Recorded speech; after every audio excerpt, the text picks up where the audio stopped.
Ok, on va commencer. On peut y aller oui, moi je dirais juste aux gens, installez-vous là où il y a des tables. Et après, c'est bon s'il y a quelque chose. D'accord. Donc on peut y aller maintenant. Oui, j'apporte juste du café dans 5 minutes. Ah, Et du coup, je ne serai peut-être pas dans la salle vu que je vais présenter les gens. et qui le fera? Ben, je le ferai.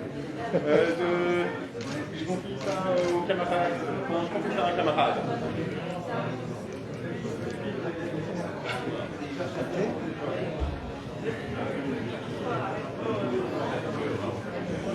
Bonjour à tous. Bah, déjà ça ne marche pas, il faut l'allumer. Attends. Voilà. Allô, allô. Bonjour à tous. Et à toutes. Et à toutes. À toutes et à tous dans le bon sens. Heureusement, je suis là. Heureusement que tu es là. Donc, en plus ça, je vais le faire. Je l'ai pas fait. Bien. On me demande, même si ce n'est pas moi pour parler dans le micro, on me demande de réinsister une dernière fois, une bonne fois pour toutes, je ne sais pas comment il faut le dire, sur le port du masque correct dans la salle. Voilà. Ceci étant, merci à vous toutes et tous d'être venus cet après-midi pour cette rencontre. Alors, merci d'être ici au Lab, parce qu'il y a plein de gens ici qui ne savent pas où ils sont. En fait. Donc, nous, on est monté de nos caves de là tout en bas, jusque dans cet auditoire, la salle à côté. On a investi tout ça. Le Lab, c'est le local autogéré du Borinage. C'est là qu'en général, on a des réunions avec les JOC, avec les gens qui sont intéressés par nos conférences sur l'anticapitalisme. Voilà. Bon. Un virus terrible plane sur l'Europe. On aimerait que ce soit celui de l'anticapitalisme. Il passe les frontières. Il y en a un qui est passé les frontières aujourd'hui, c'est Philippe Poutou, que nous saluons ici. Salut Philippe. Ça va, ça se passe bien? Oui. Jusqu'ici, tu vas bien? Ben, tu vas. Tu es bien en Belgique. On va parler de nature sans friture. On va parler de sans pape, la bière qu'on vend au soutien, mais beaucoup de soutien sans papier ici, donc ça sera bien réfléchi. On ne va pas t'emmerder comme sur les plateaux télé avec le mépris de classe, les petits sourires en coin, le fait que tu es un candidat lilliputien, c'est ça que j'ai vu? Il y en a qui doivent le dire. Ouais, si. C'est le Hollande dans son dernier bouquin qui parle des candidats lilliputiens, et il y a Jean-Luc Mélenchon qui ne veut pas parler avec les nains de gauche. Donc, d'abord, on va commencer par dire où on est. Donc, on va demander aux gens qui organisent la conférence, le débat, pour que tout soit clair, qui on est. Alors, on va commencer par les JOC, par exemple. Bonjour à tout le monde. Moi, c'est Vincent, je fais partie des JOC, qui sont une organisation de jeunesse. Vous n'entendez pas? Si. Si on entend, c'est bien là. Une organisation de jeunesse militante qui s'organise contre les oppressions et pour changer nos réalités de vie. Et on a notamment lancé le local autogéré du Borinage, qui est juste là en bas, et où on peut ensuite avoir un verre après cette conférence. Voilà.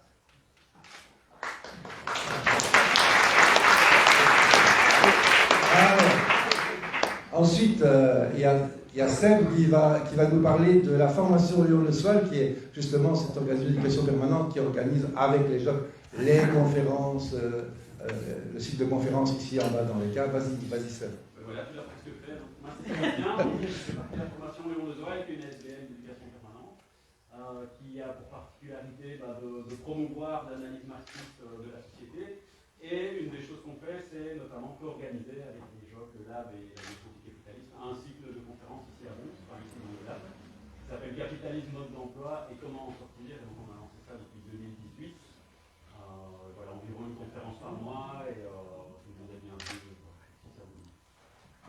Un autre exemple des activités, c'est qu'on vient de faire une balade anticapitaliste le long des terris avec rencontre avec les camarades du Chiapas. C'est le genre d'activité qu'on organise. Voilà.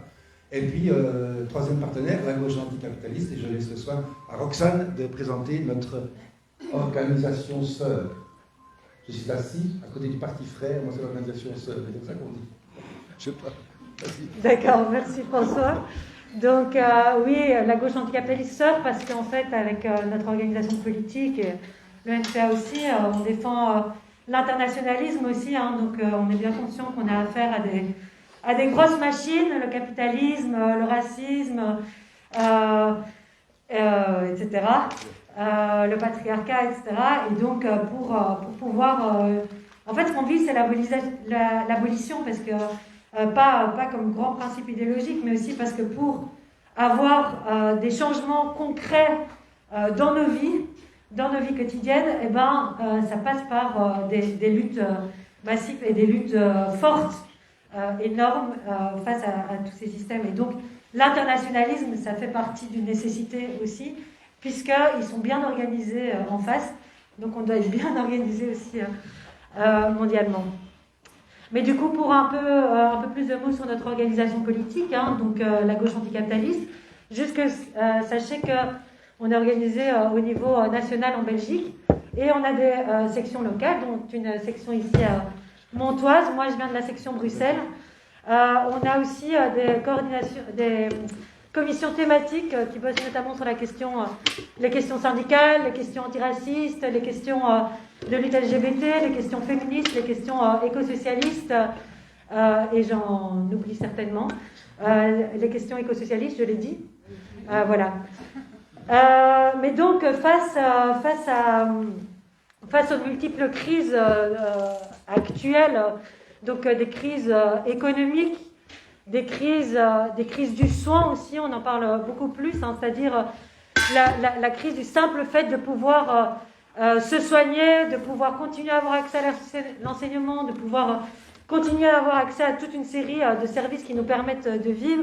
La crise écologique qui est en passe de mettre à plat la planète. Ben, face à toutes ces crises, il faut, comme je l'ai déjà dit, voilà, des organisations sérieuses, radicales, de masse. Et c'est aussi pour ça que nous défendons l'implication dans les luttes concrètes, dont 3 intervenantes tout à l'heure vont nous parler ici à Mons. L'implication dans ces luttes, on est présente dans les luttes qui existent au niveau local et où on les soutient. On est contre la professionnalisation de la politique, on est pour la politique, on a confiance en notre force collective, on a confiance en la force combative de chacun et chacune d'entre nous dans cette salle et au-delà. Et c'est ça qu'on défend aussi dans nos actions concrètes et dans notre façon de s'organiser. Je pense que j'ai tout dit. Et c'est pour ça qu'on invite Philippe Poutou ici, parce qu'on a la même manière de faire de la politique dans nos organisations. Et donc c'est bien le sens de l'invitation d'aujourd'hui. Et autant ici, on va donc parler de 3 luttes ici, très concrètes, de terrain ici. Autant on sait que toi tu traverses la France de long en large, de haut en bas pour le moment. Et tu as certainement eu l'occasion de rencontrer plein de gens. Tu vas pouvoir aussi rebondir certainement en dehors de tout ça. Puis la grande question, comment, du coup, on unifie toutes ces luttes, la convergence des luttes, le mot magique, comment on construit tout ça. Voilà. Et donc, on va présenter les 3 intervenants. Donc, on va d'abord entendre Bernadette Peterbrook, qui fait partie de l'ADAS. L'ADAS, l'Association de défense des allocataires sociaux. Ensuite, Florence de Fourny, de La Nature sans friture, que tu as déjà mentionné. Et enfin, Valérie Cardinal, du groupe Montois, de soutien aux sans-papiers. Merci pour votre présence. Et je passe directement la parole. On y va? Oui. Attends, juste, vas-y, viens t'installer, Bernard. Je vais quand même expliquer pour ne pas vous prendre en otage sur le déroulement du truc. Parce qu'on s'est mis d'accord là-dessus. Donc, on parle de lutte de terrain, on échange avec Philippe. Il y aura une seconde partie où il y aura vraiment, évidemment, un débat avec la salle. Vous aurez l'occasion de poser toutes les questions que vous voulez. Voilà. Bon, après, il y a un timing, je ne sais pas à quelle heure on doit avoir terminé. Toi, tu dois partir bientôt, à 16h30. 16h30, ben voilà, on a jusqu'à 16h30. Donc, vous aurez toute l'occasion de poser absolument toutes les questions que vous voulez dans un second temps. Ça va? Merci. Tu peux prendre ces micros-là si tu veux. Je suis militante de la DAS. La DAS, c'est une association de défense des allocataires sociaux. Qui a parlé dans le micro. Il est Il ouvert? Comme ça. Voilà. Je crois qu'il était fermé. Donc, je suis militante de la DAS. La DAS est une association de défense des allocataires sociaux qui a pour objectif la défense des usagers des CPS, que ceux-ci soient belges ou étrangers, avec ou sans papier. Alors, au niveau de la DAS, on agit à 3 niveaux. Le premier niveau, c'est au niveau des défenses individuelles, parce qu'il faut savoir que souvent, les usagers des CPS sont isolés, sans défense. Ils sont mal informés de leurs droits et sont souvent seuls face à une institution, les CPS, dont les pratiques sont trop souvent injustes, arbitraires, voire même parfois illégales. Alors, ces défenses vont prendre différentes formes. Ça peut être simplement accompagner les personnes dans leur démarche au niveau des CPS. Ça peut être aussi une information sur leurs droits, sur les lois. Et ça peut aussi être aider les personnes quand ils vont dans leur démarche par rapport aux recours juridiques. Alors, ces défenses-là individuelles sont très importantes parce que c'est à partir de là qu'on va voir les problèmes qui se situent sur le terrain, donc les problèmes que les gens vivent par rapport au CPS. Et donc, ça va nous permettre d'agir sur un deuxième niveau, c'est de voir les problèmes qui se répètent dans les CPS, les problèmes, les difficultés que les gens ont, et d'agir contre les CPS qui ont parfois des pratiques illégales. Alors, on agit aussi, troisièmement, au niveau de notre défense des usagers des CPS, s'inscrit dans le cadre d'une opposition à la politique de l'État social actif, qui a remis fondamentalement en cause le droit à un revenu, en le soumettant à des obligations subjectives et arbitraires. L'Association de défense des allocataires sociaux agit pour faire modifier les lois et améliorer les droits des allocataires sociaux. Et nous demeurons opposés à la loi sur le droit à l'intégration sociale de 2002, qui a fort conditionné le droit à un revenu. Nous plaçons notre analyse et notre action dans le cadre d'une opposition à la politique néolibérale, qui est faite aussi de privatisation des services publics, de remise en cause du droit fondamental à un revenu et d'accroissement des inégalités. Alors, ce qu'on voit aussi, c'est que dans les pays d'Europe, y compris en Belgique et en France, là où il y avait des systèmes de sécurité sociale et d'aide sociale importants, on voit que depuis les années 80, il y a vraiment systématiquement des attaques et qu'il y a vraiment des reculs de ces droits-là. Et cela sans discontinuer, et quels que soient les gouvernements qu'on a eu au pouvoir. Les droits sociaux ont été de plus en plus conditionnés, et les allocataires sociaux de plus en plus contrôlés jusqu'à des intrusions dans la vie privée vraiment inacceptables. Et les femmes ont été particulièrement touchées par ces mesures. Tout cela avec l'objectif d'imposer un marché du travail de plus en plus précaire. On a vu l'augmentation des contrats à durée déterminée, des temps partiels, des intérims. Et en même temps, parallèlement à ça, on a vu toute une multitude de dérogations aux dispositions du Code du travail, allant vers plus de flexibilisation. Toutes ces mesures en cascade ont amené à appauvrir l'ensemble des travailleuses et des travailleurs, et aussi avec ou sans emploi. La protection sociale est devenue, pour beaucoup d'entre eux, aléatoire. Et c'est tout bénéfice pour les patrons et les actionnaires qui se frottent les mains parce que c'est vraiment un système qui leur convient. Alors, une des questions, c'était de se dire que dans un contexte où les organisations syndicales ont favorisé la concertation, les sans-filets des droits fondamentaux, comment faire pour reconquérir des droits sociaux les plus inconditionnels possibles, sur la base de quelles revendications et où trouver l'argent pour refinancer des systèmes de protection sociale. Une question qui est importante aussi pour nous, c'est quel lien entre lutte pour la défense des droits sociaux et pour la défense de l'emploi. Comment unir avec et sans emploi dans une lutte commune pour la défense des droits sociaux et du travail? Connais-tu des expériences de lutte auto-organisée qui vont dans ce sens? Alors, une dernière question, c'est, on nous dit souvent que toutes ces mesures sont imposées par l'Union européenne, mais on voit bien que dans tous les pays d'Europe, à différents moments, mais de toute façon, dans le même sens, il y a des attaques au niveau des droits. Et ne faudrait-il pas coordonner donc les luttes à un niveau plutôt européen, comme l'avaient fait à l'époque les marches européennes contre le chômage, la précarité et les exclusions?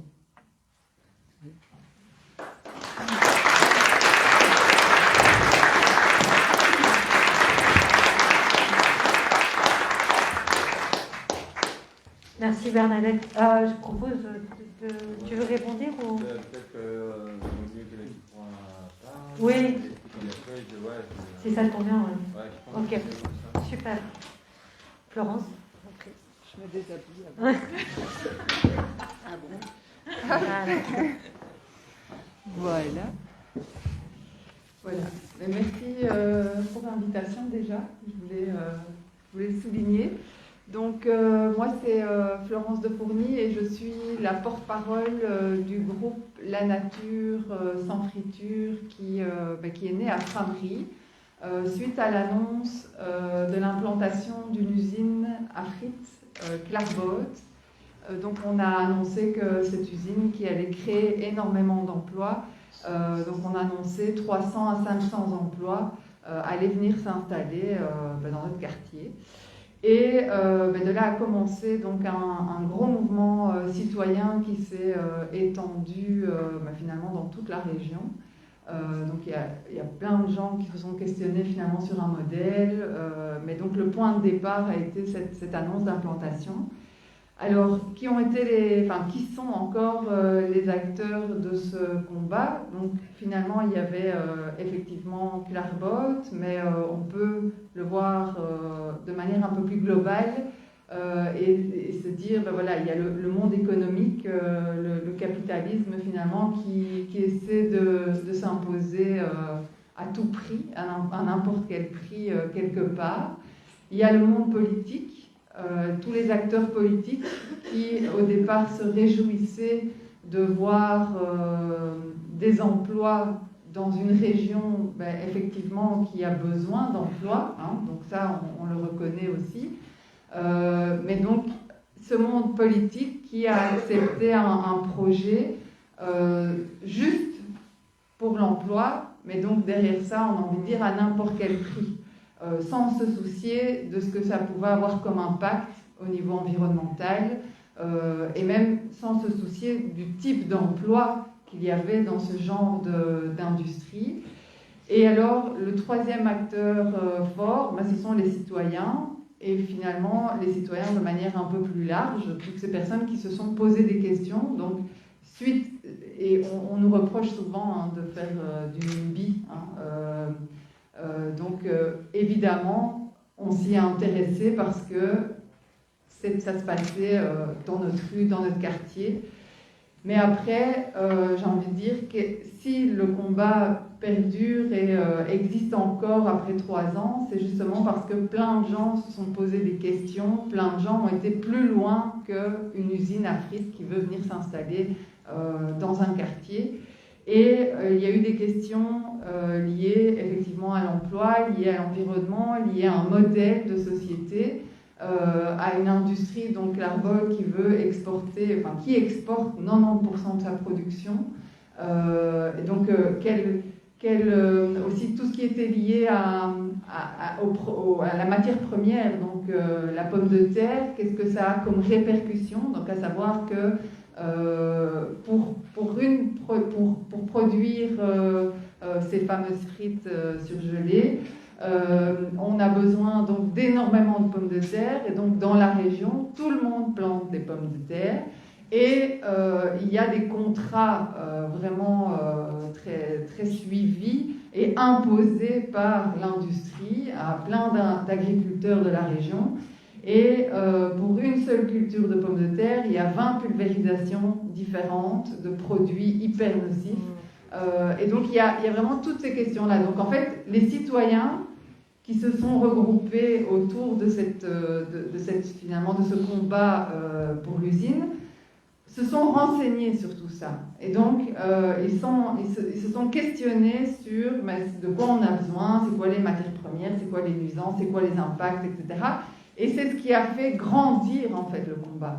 Et c'est ce qui fait qu'aujourd'hui, il y a plus de 3000 personnes qui sont impliquées dans ce combat, qui réagissent, qui sont là, qui sont présents.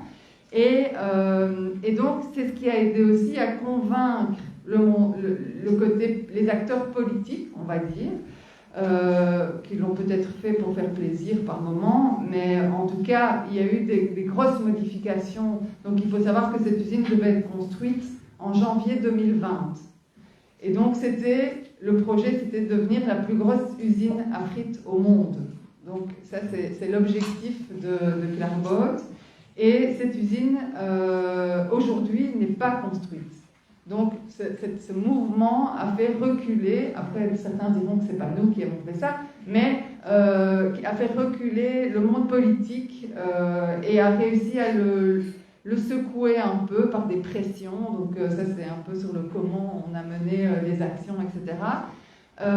Mais donc, cette usine n'existe pas ici chez nous à Frameries, mais elle existe, elle se construit à Dunkerque. Donc ça, c'est un lien qu'on peut faire avec la France.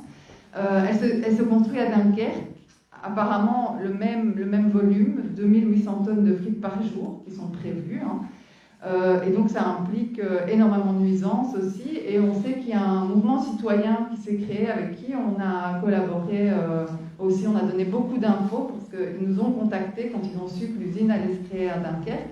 Et donc, il y a eu comme ça cette enquête qui a pu se faire, mais là, malheureusement, le mouvement subit un peu, parce que la construction est prévue et tout se met en place. Il y a aussi Warneton, mais Warneton, il y a le petit village français juste à côté, donc il y a une partie, l'usine est sur le territoire belge à Warneton, mais les impacts, les nuisances se font aussi dans le petit village français qui est juste derrière. Et même le maire ne sait plus comment faire pour stopper cette machine. Et donc, quand on parle de l'acteur économique, l'acteur économique, il a une force dingue. Voilà, je n'ai plus que 30 secondes. Mais donc, cet acteur, donc, quand on se rend compte, quand on regarde ici, le monde politique a complètement changé. Et nous disent, voilà, ok, plus personne ne veut de cette usine-là. Plus personne, c'est vrai, c'est un modèle qui ne tient pas la route, tout le monde va dans notre sens, mais on n'arrive pas à l'arrêter quand même. On n'arrive pas à dire cette usine ne viendra pas, parce que lui dit je vais venir. Et donc, comment ça se fait que, même si tout le monde est d'accord pour dire ok, ça n'a pas de sens, ça ne peut pas venir là, comment est-ce que ça se fait que le monde économique arrive à mettre tant de pression et puisse s'imposer quand même, alors que voilà, la loi dit que. Voilà, je m'arrête à ça. Les conditions de travail, peut-être, par exemple. Les conditions de travail, juste 2 petites minutes sur les conditions de travail, mais c'est vrai qu'il y a eu un chouette reportage qui pourrait éventuellement être suivi par, donc qui a été fait par Investigation, où on a vu que, il y a un auditeur du travail qui a utilisé ces mots-là, c'est du Zola. Et donc, il y a des accidents de travail quasi tous les jours. Il y a eu 2 ou 3 morts depuis la naissance de cette usine. Donc, il y a vraiment de très médiocres conditions de travail. On a interpellé le politique a dit que oui, ils allaient surveiller davantage, etc. Mais c'est pas le cas. Et donc, voilà, quel emploi en fait? Donc, c'est la question qu'on se pose aussi. Est-ce qu'on a besoin de ça? Voilà. Merci.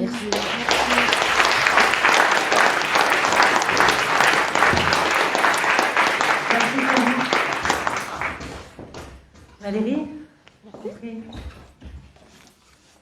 Je vais prendre celui-là. Ah oui.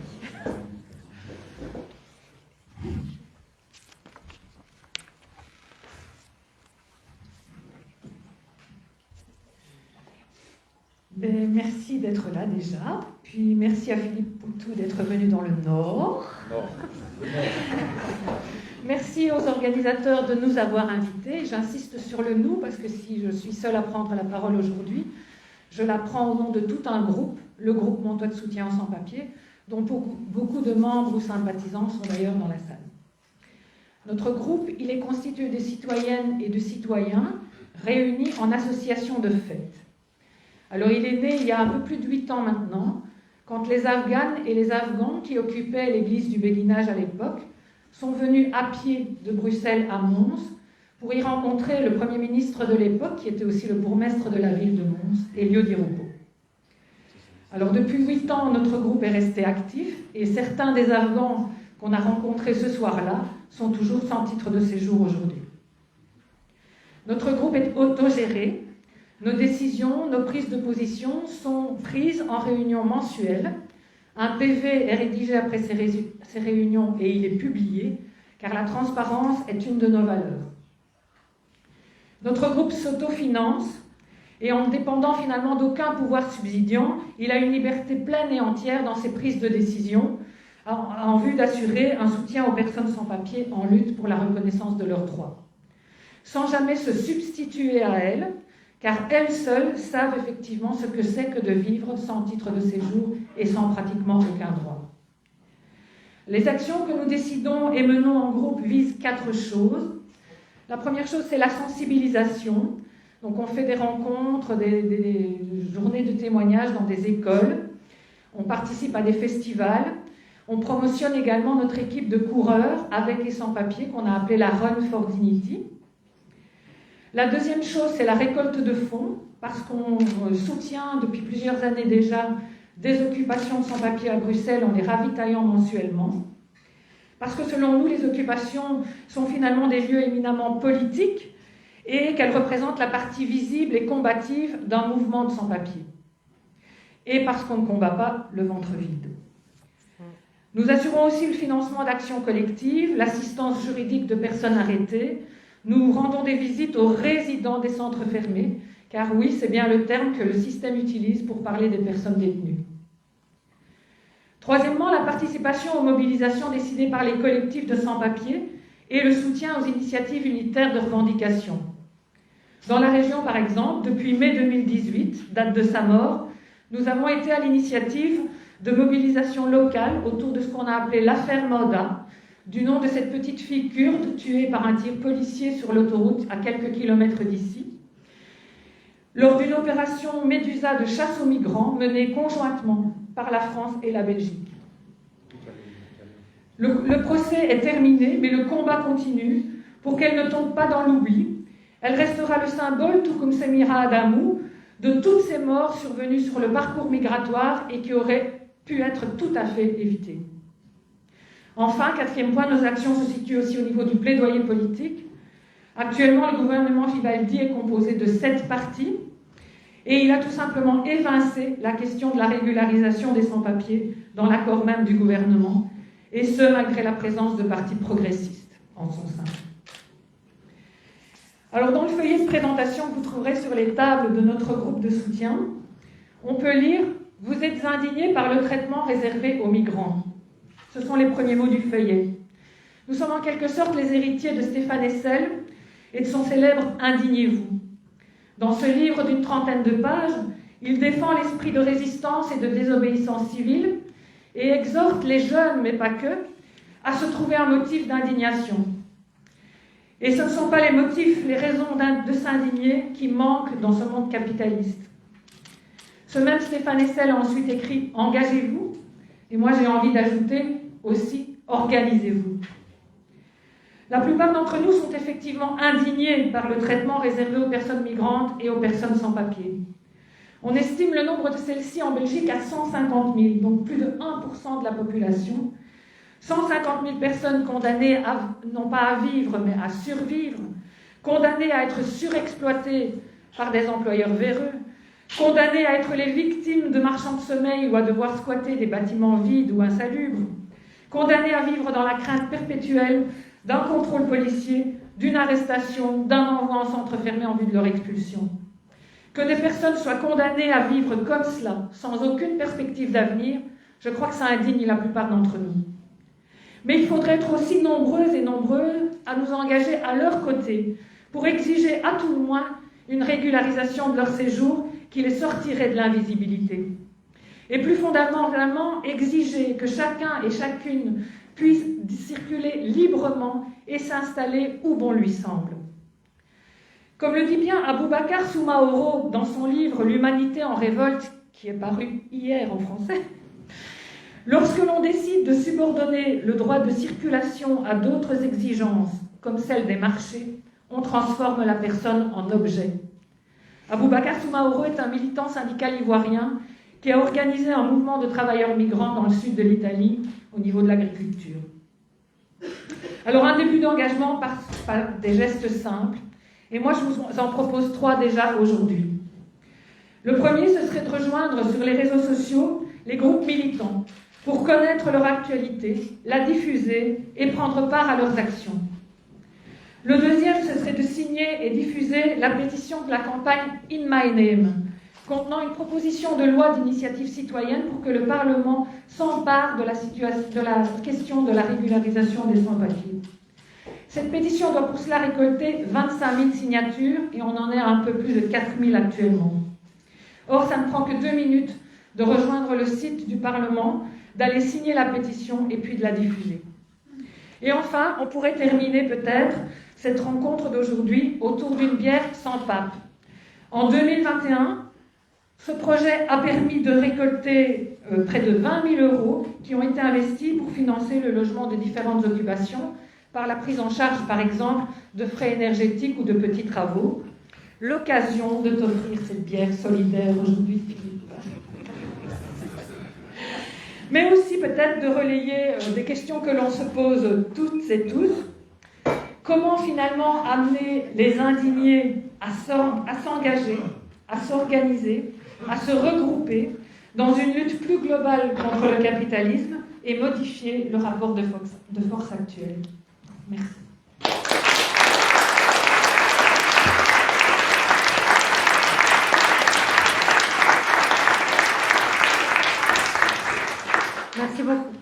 Merci beaucoup Valérie, merci à toutes. Et sans plus attendre, à toi Philippe, si tu veux rebondir.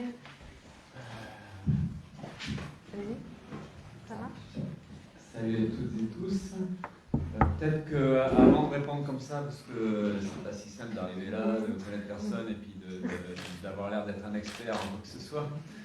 Je suis un militant, mais en fait, j'en sais pas beaucoup plus que plein de militants. Mais non, c'est juste d'expliquer pourquoi c'est moi qui parle aujourd'hui, au nom du NPA, et puis peut-être dire quelques mots sur la situation, et là-dedans, essayer de répondre évidemment, parce qu'en fait, les préoccupations que vous avez, ce que nous on a, c'est exactement les mêmes, quoi. Donc du coup, comment on arrive à discuter de ça et à se trouver des réponses ensemble, quoi. Mais voilà, avant, je voulais dire quelques mots. Voilà. Donc je suis juste le candidat à la présidentielle pour le nouveau parti anticapitaliste. Et c'est pour ça que c'est moi qui parle, c'est pour ça que j'ai été invité en fait, hein, sinon on ne se connaissait pas. Et je suis venu avec 3 autres camarades du NPA. Et voilà, enfin, on est en campagne en ce moment. Alors ça fait toujours bizarre de dire qu'on est en campagne dans la présidentielle, parce que d'abord on est un peu comme vous, je pense, on n'est pas du tout électoraliste, hein, enfin, on n'espère pas gagner. Mais on est des militants politiques, et puis une campagne électorale, sûrement aussi pour vous ça doit le faire. En fait, c'est une occasion de faire entendre notre révolte, nos idées, et d'essayer de faire en sorte qu'une élection puisse être utile aussi à l'organisation, à la réorganisation des forces militantes, en se servant de l'élection comme d'une tribune. Donc la présidentielle pour nous en France, c'est quand même assez particulier, c'est vraiment l'élection un peu phare, enfin c'est l'élection principale, parce que c'est là où on désigne quand même notre président, et donc c'est là où les gens font un peu de politique. Voilà. Donc nous, on tient absolument à être présents à cette élection-là, parce que justement, en fait, on veut relayer tout ça, les luttes, les résistances, notre colère, la révolte contre le système capitaliste, et puis au-delà de ça, de défendre une perspective justement où on relève la tête, et puis on essaie de voir comment on peut retrouver de la confiance, et puis essayer de changer l'ambiance dans la société par la reconstruction d'un mouvement social. Enfin, en tout cas, on n'est pas tous à vouloir le faire, mais enfin, d'essayer d'être utile à ça. Donc cette élection-là, pour nous, c'est quand même important de ce point de vue-là. Et c'est vrai que on n'est pas encore candidat officiel, hein, parce qu'en fait, il y a un système de parrainage. J'ai bien compris qu'on en est à la moitié de ce qu'il faudrait. Enfin, en promesse, on va essayer de reconvertir toutes les promesses. Donc 250, on a à peu près. Et il nous reste 250 autres parrainages à trouver dans le mois qui vient. C'est la limite, c'est le 4 mars. Et on a compris que ça ne servait à rien d'aller voir les bourgmestres ici, parce que ça ne marchera pas. Mais voilà, donc on a cet objectif-là, et c'est à partir de là qu'on devient un candidat officiel, et c'est à partir de là où on fait la campagne officielle. Et l'intérêt pour nous, c'est de faire la campagne officielle, parce que c'est là où on a accès aux médias. On a un petit peu accès aujourd'hui aux médias, mais pas tant que ça.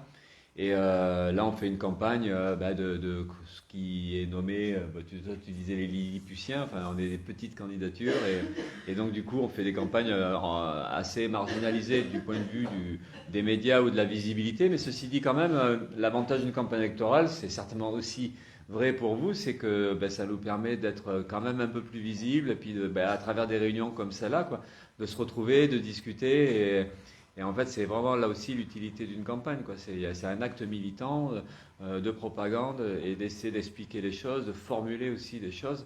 Et c'est important pour nous militants, quoi. Et on sait qu'à travers ce processus-là, voilà, il y a des rencontres, des coordinations. Enfin, voilà, c'est tout un processus que nous on trouve très important. Voilà. Et alors évidemment, la question de la campagne officielle, là on a accès aux médias parce qu'il y a une règle qui dit qu'il faut qu'à peu près, d'abord il y a une petite phase d'équité de temps de parole, bon on apparaît un peu plus, et puis la dernière phase, et la dernière semaine, c'est l'égalité de temps de parole. C'est-à-dire que dès qu'un gros candidat fait une grande émission, on est censé la faire nous aussi. Et bon, ça fait bizarre, on fait le 20h de TF1, le 20h de France 2, enfin je sais pas, vous connaissez sûrement, c'est les grandes chaînes publiques françaises, et puis on fait toutes les émissions en fait, voilà. Et donc du coup c'est intéressant pour nous parce qu'évidemment ça donne de l'écho, et voilà. Alors après, qu'est-ce qu'on y vient faire?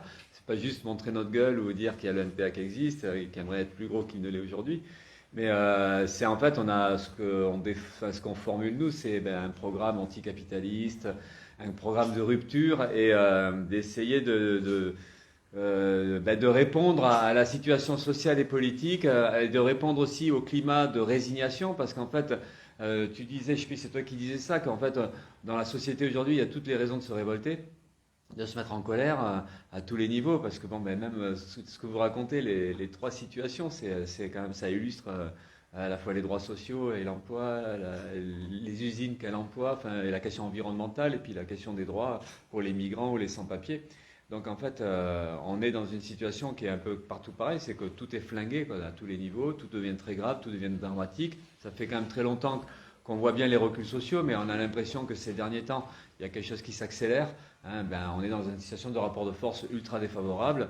Le patronat, les capitalistes font ce qu'ils veulent. Effectivement, une usine, s'ils veulent la mettre, ils ont le pouvoir de le faire, puisqu'en fait, le droit de propriété, et puis de toute façon, le pouvoir, c'est pas juste une question politique, c'est aussi une question de propriété et de pouvoir économique. Et là, on est dans une situation où, en fait, ces gens-là, ils sont largement décomplexés, parce que c'est un mot qui est un peu à la mode, parce qu'il n'y a pas que sur la question économique, mais c'est vrai qu'il y a une sorte de liberté patronale, un super pouvoir patronal, au sens, les capitalistes, ils font vraiment un peu ce qu'ils veulent, et en face de ça, on voit bien des États, des puissances publiques qui ont finalement laissé les choses s'organiser de telle manière à ce qu'aujourd'hui, il y a un pouvoir absolu des capitalistes. Il n'y a plus de résistance, il n'y a plus de contre-pouvoir. Donc ça, c'est les puissances publiques qui ont lâché. Puis à côté de ça, il y a la faiblesse aussi de ce qu'on pourrait appeler des contre-pouvoirs militants, et les syndicats notamment.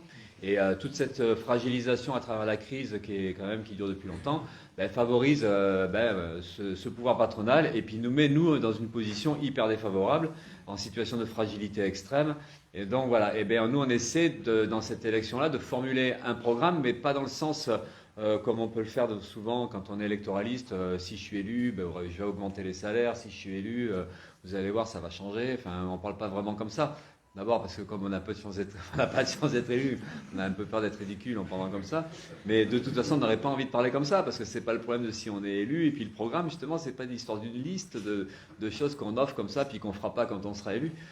C'est essayer de formuler nos besoins et d'expliquer aussi que finalement c'est possible. Que tout est possible en fait, et qu'il n'y a aucune raison d'être fataliste, aucune raison de penser que l'ordre économique tel qu'il est, les injustices telles qu'elles sont, les inégalités sociales, il n'y a aucune raison de penser qu'on ne peut pas faire autrement. Donc on essaie nous de formuler ces choses-là et d'expliquer qu'en fait les richesses elles existent, parce que souvent on nous dit on ne peut pas faire comme ça. Comment vous allez financer Ouais, voilà, c'est ça. Mais dès qu'on parle, alors c'est vrai, ça est arrivé il n'y a pas longtemps chez Ruquier. Enfin, Ruquier, je ne sais pas si vous connaissez ici. Si, ah ouais, quand même. Ah ouais. Moi, je connais aucune émission belge. Donc, quand on discute nous, on revendique un SMIC à 1 800 €. Alors, on pourrait le revendiquer à 2 000 € en fait, mais bon, 1 800 € pour nous, c'était là. Bon, on a mis la barre comme ça. Mais parce qu'en fait, c'est l'idée d'un salaire décent. Enfin, à partir de quel niveau de salaire ou de revenus, parce qu'on ne discute pas que des salaires, hein, c'est les revenus, les allocations handicapées, les pensions de retraite, enfin, tout ce qui peut permettre aux gens, et les pensions de chômage aussi. Donc nous, on discute d'un revenu qui permet de vivre décemment. Et la barre, elle est autour, je ne sais pas ici à quoi ça pourrait correspondre, mais nous, c'est 1 800, 2 000 euros. En dessous, on ne peut pas vivre décemment, on serre la ceinture. Donc nous, on discute comme ça. Et évidemment, à chaque fois qu'on dit un truc comme ça, ou quand on dit la retraite à 60 ans, ou quand on dit, ben non, mais il faut arrêter de supprimer des emplois dans les services publics, ou même arrêter de licencier, il faut des effectifs suffisants pour pas, justement, souffrir, ou pour arriver à avoir des conditions de travail correctes. Et à chaque fois, alors là, ils sont presque indignés pour le coup, là, ce qui parlait de Stéphane Hessel. Il dit, mais comment vous pouvez dire des trucs comme ça? Enfin, comment c'est possible? Mais où vous allez trouver l'argent? Et donc, enfin, je rigole, mais c'est pas marrant en fait. C'est terrible parce qu'en plus, tout le monde sait dans quelle société on baigne, tout le monde sait que, ben, je sais pas, le rapport Oxfam, bon, c'est un rapport mondial, hein, donc nous on a eu le rapport en France la semaine dernière qui montre que les milliardaires français, les 43 milliardaires français, ont capté 236 milliards d'euros en 19 mois en pleine crise sanitaire, donc plus que ce qu'ils avaient pu capter les 10 ans précédentes. Donc pour nous, ça paraît hyper simple d'expliquer qu'en fait, il y a largement les moyens d'augmenter les salaires pour tout le monde, de recruter et de redévelopper les services publics, parce que c'est tout ça qui est en jeu, c'est les services de santé, l'éducation, les transports, le logement. Enfin, donc pour nous, il n'y a même pas besoin de se prendre trop la tête avec la calculatrice, c'est qu'on sait qu'il y a les moyens. Donc ça passerait évidemment à la fois par une fiscalité complètement différente, et puis voilà, nous on discute d'expropriation, de réappropriation, de socialisation, notamment les secteurs bancaires, mais un peu les secteurs aussi économiques fondamentaux. Donc on n'est pas juste sur l'idée qu'il y a une redistribution des richesses à faire, c'est aussi discuter du pouvoir économique patronal, et que la seule façon de redistribuer les richesses, c'est de remettre en cause ce pouvoir-là. Donc c'est la remise en cause de la propriété capitaliste, et c'est la question de l'expropriation, de la socialisation, et de faire en sorte que les secteurs économiques fondamentaux soient sous contrôle public et qu'ils fonctionnent en ayant la préoccupation de répondre aux besoins sociaux et environnementaux. Donc on est un peu aussi sur les questions que vous posiez, quoi. Donc ça, c'est une question de rapport de force. Donc nous, on essaie de discuter d'un programme. On essaie d'avoir, évidemment, de toute façon, il n'est pas fait le programme, parce que comme on a peu de moyens, on est toujours en retard sur tout le monde. Mais on aura un programme qui essaiera d'aborder tout, mais toujours en faisant le lien avec cette question de comment ce programme-là pourrait se mettre en place. Et du coup, c'est le problème du rapport de force, c'est le problème d'une puissance sociale, enfin, de quelque chose qui peut pousser, et donc c'est la question des luttes. Et derrière, c'est la question, et on le dit beaucoup, qu'en fait, la seule réponse qu'on peut avoir aujourd'hui dans le monde actuel, c'est que les gens ils fassent de la politique eux-mêmes, et faire de la politique nous-mêmes, c'est pas juste aller voter tous les 5 ans, c'est nous organiser, mener des luttes. On a vu le mouvement en Algérie, le Irak, on a vu Hong Kong, enfin vous vous rappelez, hein, toutes ces images d'avant la crise sanitaire, le Chili, le Liban, il y a eu pas mal de révoltes et de mobilisations très importantes qui ont été un peu quand même calmées par la crise sanitaire. Mais nous on essaie de montrer que c'est cette force-là qui peut chambouler les choses, et c'est véritablement la seule force qui peut transformer radicalement la société, dans la mesure où ces luttes elles arrivent à aller au bout, à se poser le problème politique jusqu'au bout, c'est-à-dire la question du pouvoir, parce qu'en fait on se moque de nous quand on est candidat, parce que nous on dit qu'on ne veut pas le pouvoir, enfin on ne veut pas être président. Formuler ça, c'est pas simple, parce qu'après il y en a qui disent ah ouais, qu'est-ce que vous faites là si vous ne voulez pas être président? Mais nous on essaie de discuter du pouvoir, justement du point d'un pouvoir de classe sociale, quoi, donc entre les oppresseurs, les exploiteurs et puis les opprimés. Bon, donc, et évidemment, pour nous, la seule perspective qui est viable, c'est la mobilisation et les luttes et la révolte, et avec l'objectif de transformer radicalement la société. Donc, en fait, notre programme, c'est ça. Et c'est un programme de rupture, parce qu'en fait, on s'aperçoit que sur les questions sociales, sur les questions humanitaires, hein, l'accueil des migrants, l'aide aux sans-papiers, enfin, toutes les questions aujourd'hui, même discuter du salaire ou discuter d'un droit social qu'on est en train de perdre, si on veut regagner ça, c'est des ruptures avec le capitalisme. On n'est plus dans une période où on peut... À une époque, c'était le réformisme. À une époque, même les syndicats, ils étaient un peu dans cette histoire de dialogue social. Allez, on grappille un peu, on va en réunion CE, enfin en comité d'entreprise ou en réunion déléguée du personnel, et on va essayer de convaincre le patron de nous lâcher un peu plus. Voilà. Mais aujourd'hui, on n'est plus là.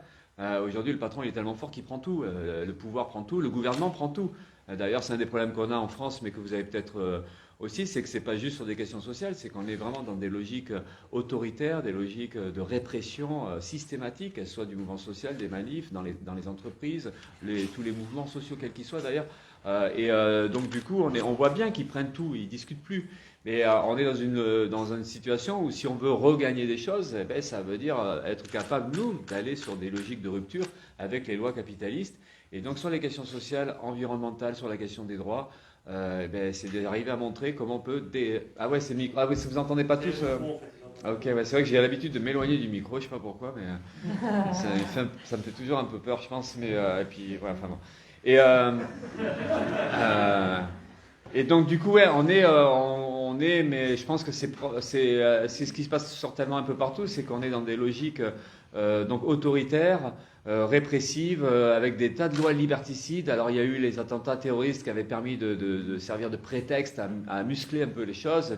La crise sanitaire sert aussi à ça, parce que nous on a des réponses très autoritaires avec le pass vaccinal, enfin je pense aussi là, mais on voit bien que bon, plus ça va, plus ça commence à être dur aussi pour les populations, de prendre à chaque fois des interdits, d'être stigmatisés, d'être traités comme des responsables. Enfin nous on a un président qui parle aussi mal que moi, il est aussi grossier, il dit ouais, ben, moi j'emmerde les non-vaccinés. Et donc du coup on est là-dedans, quoi, de stigmatiser, de viser, mais c'est tout le temps comme ça. Et la crise sanitaire, elle rajoute une couche à cette ambiance-là. Et on est aussi là-dedans. Donc du coup, nous, les réponses qu'on peut essayer d'apporter, c'est évidemment que c'est la question du mouvement social, des luttes, mais après c'est d'arriver à trouver comment on retrouve la confiance, comment on retrouve la force. C'est pas simple tout ça, c'est d'arriver à discuter de ça, parce qu'il y a des choses qui peuvent paraître évidentes.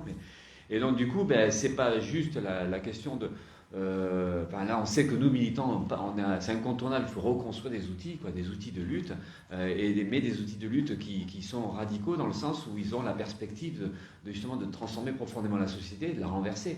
Et c'est pour ça que c'est un programme de rupture qui essaie d'expliquer qu'en fait, donc pour avoir ces réponses sociales, il faut se dégager des lois du capitalisme et il faut arriver à enlever les moyens de nuire aux capitalistes, enfin les capitalistes et puis tout le personnel politique qui peut les servir. Donc du coup, c'est ça, c'est comment on se sort de ça. Et là, on n'est plus dans la logique réformiste, on est dans une logique réellement révolutionnaire en réalité. Donc après, nous on ne dit pas qu'on est révolutionnaire parce qu'on pense que ça se dit quand on le fait, la révolution, mais on a des projets révolutionnaires, on a un programme qui est de fait la remise en cause profonde de la société. Voilà, donc je finis, parce que c'est un peu long peut-être, et je finis sur un aspect, après on verra dans la discussion comment on répond aux questions précisément, hein. Mais sur l'aspect que, en fait, nous, on a dans cette campagne-là, il y a quelque chose qu'on a vraiment envie de faire entendre aussi, en plus de la question démocratique, environnementale et sociale, c'est la question internationale. Et une élection présidentielle, c'est quand même le bon moment pour discuter de tout ça, parce que de toute façon, le président, il a un rôle dans les affaires étrangères, et il dirige l'armée, tout ça. Bon. Nous, on a envie d'affirmer aussi, de manière aussi décomplexée, que l'extrême droite aujourd'hui en France peut l'être avec ses discours de haine, anti-migrants, homophobes, sexistes, enfin, tout ce qu'on peut entendre lors de ce que tu disais, l'ordre moral. Enfin, là, on est aussi dans une situation qui est très dure et qui est liée d'ailleurs à la période répressive. Et nous, on veut défendre, mais aussi fièrement qu'eux, ils peuvent être fiers à défendre leur merde. C'est l'ouverture des frontières, la liberté de circulation, parce qu'on est au-delà de l'accueil d'urgence des migrants, c'est le monde qu'on veut. On veut un monde sans frontières de coopération, et oui, en plus, on est des pays riches. Il n'y a aucune raison de penser qu'on a le droit d'interdire à d'autres d'arriver là. Et en plus, cette richesse-là des pays comme la France, elle est quand même le résultat aussi d'un pillage de toute une histoire coloniale. Et une histoire coloniale qui n'est pas finie. Et c'est ça qu'on voudrait aussi dénoncer. On est anticolonialiste, anti-impérialiste, et c'est le monde d'aujourd'hui. Des rapports de domination, des rapports d'exploitation et de pillage. Et la France, elle est un des acteurs de ce monde-là. Donc on veut dénoncer ça. Et à travers cette dénonciation des rapports de domination et d'impérialisme ou colonial, c'est donc cette solidarité envers les peuples en même temps. Et de discuter qu'en fait, pour nous, l'avenir, c'est la lutte des peuples, de coordonner, et qu'en fait, changer le capitalisme, ça se discute à l'échelle planétaire. Et donc, c'est toutes ces solidarités-là qu'on peut exprimer. Et voilà, puis en même temps, une sorte de confiance dans l'avenir, malgré tout, parce que c'est vrai qu'on a tendance à démoraliser, ou, des fois on se lève et on a les boules, parce qu'en fait, le monde, il va très mal, et puis qu'on ne voit pas comment on peut le changer. Mais dans la campagne, ça permet aussi, plus on formule ça, plus ça permet de quelque part de garder aussi une confiance, parce que on se dit que un peu comme même la lutte sur l'usine, le fait que ça mobilise autant, ou de toute façon la solidarité envers les migrants, c'est une réalité. Mais c'est quand il y a une bataille qu'on reconstruit, enfin qu'on suscite la solidarité ou les idées comme ça. Donc il n'y a pas de quoi démoraliser, en fait, il y a un combat à mener, et voilà, on est dans ces logiques-là, et on espère bien que déjà qu'on aura le parrainage, et puis qu'on pourra dire tout ça à la télé, et que derrière, voilà, c'est aussi comment on essaie de redonner de la pêche. On a besoin de ça, quoi, un peu de morale, un peu de tout ça, Et on est en train de rechercher ça, et c'est pour ça que c'est toujours bizarre, mais je finis les meetings un peu comme ça, parce que les camarades disent il faut quand même dire qu'à un moment donné, il faut appeler à voter pour nous. Et parce qu'en fait. Tu peux le faire ici. Ouais, non, mais là, je vais pas le faire ici, ça va faire, mais j'explique le raisonnement, quoi. C'est qu'en fait, on n'est pas là. C'est pas parce qu'on est anticapitaliste pour les luttes et tout ça qu'on se moque du score qu'on peut faire. Et c'est vrai que ça a de l'importance, mais comme partout, mais comme une lutte, quand on fait une manif, si on est 1000, ben, c'est quand même mieux que si on est 500. Pas juste dans l'idée du rapport de force, mais ça joue vachement sur le moral des troupes, comme on peut dire. Et ça joue de fait sur des perspectives, ça ouvre des perspectives. Quand on est nombreux à exprimer des choses, ben, ça redonne de confiance. Et ça aide évidemment quand on milite, parce qu'en fait ça donne du courage, ça donne de l'envie. Et donc ben, une élection, c'est un peu comme une action militante en fait. C'est aussi ça qu'on recherche, quoi. Et donc on est de fait dans des logiques quand même un petit peu optimistes, et en se disant ça va bouger à un moment donné. Un peu compliqué aussi dans la situation française actuelle. On sait déjà que c'est une élection qui va se terminer par un duel entre la droite et l'extrême droite, et toutes les questions qui se posent sur l'unité. Eh ouais, j'ai pas abordé ça, mais après ça va. Non, on peut discuter ça, mais c'est vrai que. Voilà. Bon, bah, merci beaucoup. En tous les cas, ça c'est.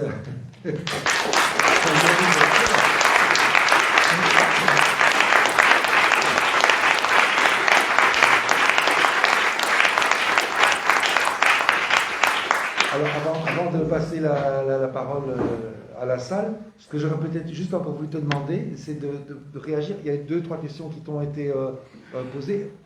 Pas de répondre politiquement comme tu viens de le faire, de toute façon, ça traversait quand même ce que tu viens de nous raconter. Mais dans les gens que tu rencontres, les associations, les groupes de militants que tu rencontres lors de ta campagne, est-ce qu'il y a des luttes qui font écho à celle-ci? Oui, tout à fait. Tu peux en parler. Voilà. Non, mais c'est sûr. Après, sur l'usine, par exemple, j'étais en train de réfléchir, je n'avais pas d'exemple concret, parce que c'est intéressant, une bataille contre l'arrivée d'une usine, de merde, certes, mais c'est vrai que le chantage, là par contre, on entend bien souvent, c'est au nom de l'emploi. Voilà. Et comme il y a du chômage partout, évidemment, l'arrivée d'une usine ou l'arrivée d'une activité, finalement, les pouvoirs politiques, ils ne discutent pas du contenu, ils disent voilà, il y aura tant d'emplois, et encore, ça ne se vérifie jamais, parce que les emplois promis, on s'aperçoit que, voilà, et encore, quand déjà l'intention se fait vraiment, c'est toujours pas gagné. Mais donc des luttes aujourd'hui contre l'usine, une usine qui arrive, j'en connais pas, mais par contre, ce qu'on a beaucoup, c'est par exemple sur la question environnementale, sur la question de l'agriculture, c'est des luttes contre l'implantation de ce qu'on appelle des fermes-usines, ou des vaches, ou des taureaux. Et là, il y a pas mal d'exemples comme ça. L'aéroport. Oui, voilà, donc et ça a un lien direct avec les problèmes environnementaux, mais donc c'est à la fois ce genre-là, et puis les projets immobiliers, par exemple, il va y avoir, mais ça relève un peu du même problème, c'est comment la population a intérêt à se mêler de ce qui la concerne tout autour, et donc en posant les questions sociales et environnementales, mais c'est vrai que il y a pas mal d'expériences comme ça. Là récemment j'étais à Rouen, c'est des jeunes qui essaient d'occuper, se sont fait virer justement un endroit où il va y avoir un projet immobilier, puis eux ils disent non, nous dans le quartier on veut en faire autre chose de cet espace-là. Et donc comment impliquer les habitants, comment impliquer les assos, et comment faire un lieu de vie, un lieu de rencontre, et donc il y a un bras de fer entre la mairie et cette partie de la population. Mais voilà, mais ça relève un peu du même, c'est le même problème. En fait, c'est la question du cadre de vie, et puis comment la population, elle peut trouver la force à un moment donné de se sentir légitime à dire, non, nous on veut pas ça, et puis pourquoi on ne déciderait pas. Voilà. Bon. Après Ce qui nous interpelle aussi souvent ici, c'est dans certains types de luttes de cet ordre-là, c'est toujours ce chantage à l'emploi, la qualité de travail des gens qui vont être employés, comment ce qu'on peut dire à des travailleurs qui travaillent dans une entreprise socialement pas utile, écologiquement désastreuse, nuisible pour l'environnement, ils vont risquer, on va parler des travailleurs de la friterie, là, etc. J'ai vu qu'on t'a interpellé sur le fait que tu allais te mettre mal avec les travailleurs des centrales parce que... anti-nucléaire, etc., etc. Donc on a ici à Alibaba à Liège, on a exactement ce même genre de débat, etc. Tu peux un peu expliquer la réponse que vous apportez quand on vous interpelle là-dessus? Je ne sais pas si c'est une réponse type, mais on essaie de discuter, parce que c'est vrai que c'est pas un emploi, ça ne vaut pas un emploi. Mais en fait, on a cette question-là qui est posée dans plein de façons différentes. Là, j'étais en conseil métropole hier, parce que je suis élu municipal à Bordeaux. Donc Bordeaux, c'est le sud-ouest, c'est assez loin du nord de la France déjà. Et donc, il y a aussi, par exemple, des libérations, c'est des trucs, ça s'appelle zéro chômeur, c'est-à-dire, en fait, combat contre... il doit y avoir aussi des trucs un peu comme ça. Tous les gouvernements, de gauche notamment, mais pas que, ont des sortes de solutions pour sauver l'emploi, pour insérer les gens qui sont éloignés de l'emploi, pour les longues durées, tout ça. Et c'est le même type d'argument, c'est-à-dire qu'en fait, ils disent, voilà, on va voir les entreprises, et puis on va créer des trucs où les emplois aidés, par exemple. Il y avait aussi une délibération sur les emplois aidés. Et là, on ne discute plus de l'emploi tel qu'il est, on ne discute plus du salaire, on ne discute plus du statut, on ne discute plus de si c'est bien, enfin si c'est, comment dire, stable ou pas stable. Et l'argument, ça reste, voilà, on va créer les emplois comme ça. En plus, on en crée relativement peu. Et c'est vrai que c'est intéressant de discuter et de toujours ramener le sujet sur quel type d'emploi. Là, je parle de la question du statut de l'emploi, enfin les salaires, les conditions de travail, la reconnaissance dans l'emploi, tout ça. Mais c'est vrai qu'après, il y a, si c'est pour faire déjà pour l'armement, par exemple, l'armement. Il n'y a pas longtemps, on a pris position. Bon, pas grand monde l'a entendu parce que on n'est pas très audible non plus très largement, mais quand il y a eu le contrat du Rafale, là, ils étaient tout fiers des 80 milliards du contrat Rafale avec l'Égypte, je crois, ou l'Arabie Saoudite. Enfin, de toute façon, ils ont les contrats avec tous ces pays-là. Et nous, on avait dit, mais voilà, c'est pour nous, face en plus à l'enthousiasme de Macron et de son gouvernement, et puis de tas de gens, y compris même un peu à gauche, nous, on avait dit, mais c'est quand même dingue de se vanter, enfin, d'être content de contrats, parce que les Rafales, ils serviront à quoi? À bombarder, enfin je sais pas si eux bombardent, c'est pas des bombardiers les Rafales, enfin bon, en tout cas c'est des armes de guerre, c'est des engins de mort, et on sait que là par exemple le peuple yéménite se fait massacrer avec des bombardements par l'Arabie Saoudite, et l'Arabie Saoudite, l'armement elle l'a notamment par la France. Donc voilà, donc on dénonce ça, et puis évidemment il y en a même de gauche qui vont nous dire, mais quand même, nous, enfin des ouvriers vivent grâce à l'industrie de l'armement, donc là aussi c'est comment discuter sur ça, c'est pas simple, tu disais le nucléaire. Mais ça relève aussi de cette idée qu'à un moment donné on peut être assez fort pour poser ces problèmes-là, assez fort collectivement pour arriver à se sentir légitime quoi, en fait, à dire ben ouais, et puis d'imaginer qu'effectivement à un moment donné on pourrait décider de quoi produire, de comment produire. Mais là c'est forcément en lien avec l'idée qu'à un moment donné le mouvement ouvrier, les travailleurs ou la population, elles sont en capacité de changer les choses, et donc à partir du moment où on pense qu'on peut l'être, on peut penser qu'on change les choses, donc du coup là on ose penser les choses, et c'est tout ça, c'est pour ça c'est... Alors là où c'est important, c'est qu'effectivement, quand il y a des mobilisations, il y a des luttes où souvent d'ailleurs, même si elles ne gagnent pas tout le temps, n'empêche que c'est toujours une démonstration, c'est toujours une démonstration de tout ce qui est autogestion, enfin, d'abord c'est un apprentissage, c'est des expériences, et à chaque fois que ça a lieu, ça crée toujours des choses hyper chouettes, quoi. Et, enfin, nous, voilà. Bon. Okay. Après, je ne réponds pas complètement à tous les points qui sont posés. Bon, moi, je n'ai pas bien le temps. On va commencer peut-être à... Attends. On est bon, là? Oui, il y a encore 1 heure. Ouais. Voilà. Donc, on s'était dit qu'on allait lancer le débat maintenant avec... la salle. Avec la salle. Ouais. Juste, j'ai oublié, en fait, je me suis rendu compte quand tu parlais que j'ai oublié de te présenter. J'ai présenté les organisateurs et je voulais dire que tu avais été délégué syndical à Force de Blanchefort, à Bordeaux, que tu étais maintenant au chômage, en fait, tu étais licencié, et que tu es, je ne sais pas comment on dit, c'est pas conseiller communal, c'est conseiller municipal à la mairie de Bordeaux. Et du coup, conseiller métropolitain, parce que comme on a eu assez de voix, on arrive à la métropole bordelaise, quoi. C'est hyper chiant, et c'est un grand conseil qui regroupe toutes les villes de l'agglo, et je regrette vraiment d'avoir été élu. Mais bon, ça c'est un autre problème. Voilà. Aux dernières élections, tu étais le seul non professionnel de la politique avec... ah oui, on avait... Avec, la présidentielle. Je propose qu'on passe aux questions de la salle. Alors, je sais qu'il y a ces questions qui sont déjà inscrites sur des papiers pour la salle d'en bas en tous les cas. Non ? Il n'y a personne en bas, tout le monde est là. Formidable, ok. Est-ce qu'il y en a qui ont déjà posé des questions sur leur petit papier? On peut peut-être les regrouper, sinon... Il n'y a pas de papier. Il n'y a pas de papier, voilà. On est en prêt. Oh, ben ça va, d'accord. Okay. Allez, c'est plus ça. Bon. Comme ça va être compliqué, les masques, les micros, les fils, etc., ce qu'on vous propose, c'est que vous parliez fort, vous posiez vos questions, que vos questions soient courtes, soient des vraies questions et pas des exposés, etc. Donc des vraies questions, des questions courtes, et on va essayer de les regrouper. Et puis des commentaires. Et les commentaires, ou des commentaires, bien sûr, ce qui fait plaisir. Bon, ben, la parole est à vous. Oui ? Bonjour. Lève-toi pour parler, et parle bien fort, comme ça on t'entendra. Ouais.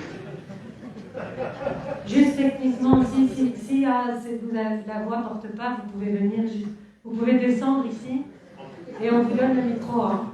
Je vais essayer de faire porter la voix quand même un peu. Voilà ma question justement pour vous qui êtes en France et qui êtes sur le terrain en France. Comment la population réagit à la montée du fascisme qui est beaucoup plus présente et forte qu'avant? Quand on voit les médias français, on a pas envie de se tirer une balle, mais justement on se demandait comment dans la vie de tous les jours les gens réagissent à tout ce qui est Zemmour, Le Pen, etc. Merci. Je propose qu'on prenne une série de questions et puis après on va regrouper, ce sera plus simple. Autre question? Oui? Moi, je voudrais vous demander si vous connaissez Valérie Burgot par rapport à sa critique du système monétaire sur lequel toutes nos sociétés sont basées, et par rapport à ça, si vous êtes pour les monnaies locales, puisqu'il y a des mouvements de monnaie locale qui essaient d'échapper à ce système. Alors, une autre question encore? Oui? Deux? Pas qu'à faire.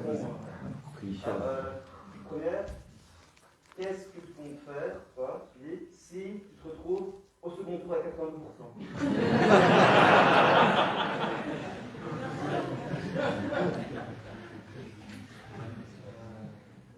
Et la même chose, est-ce que le MPA et donc du coup GA ont une explication, enfin, une explication comme d'autres, quant à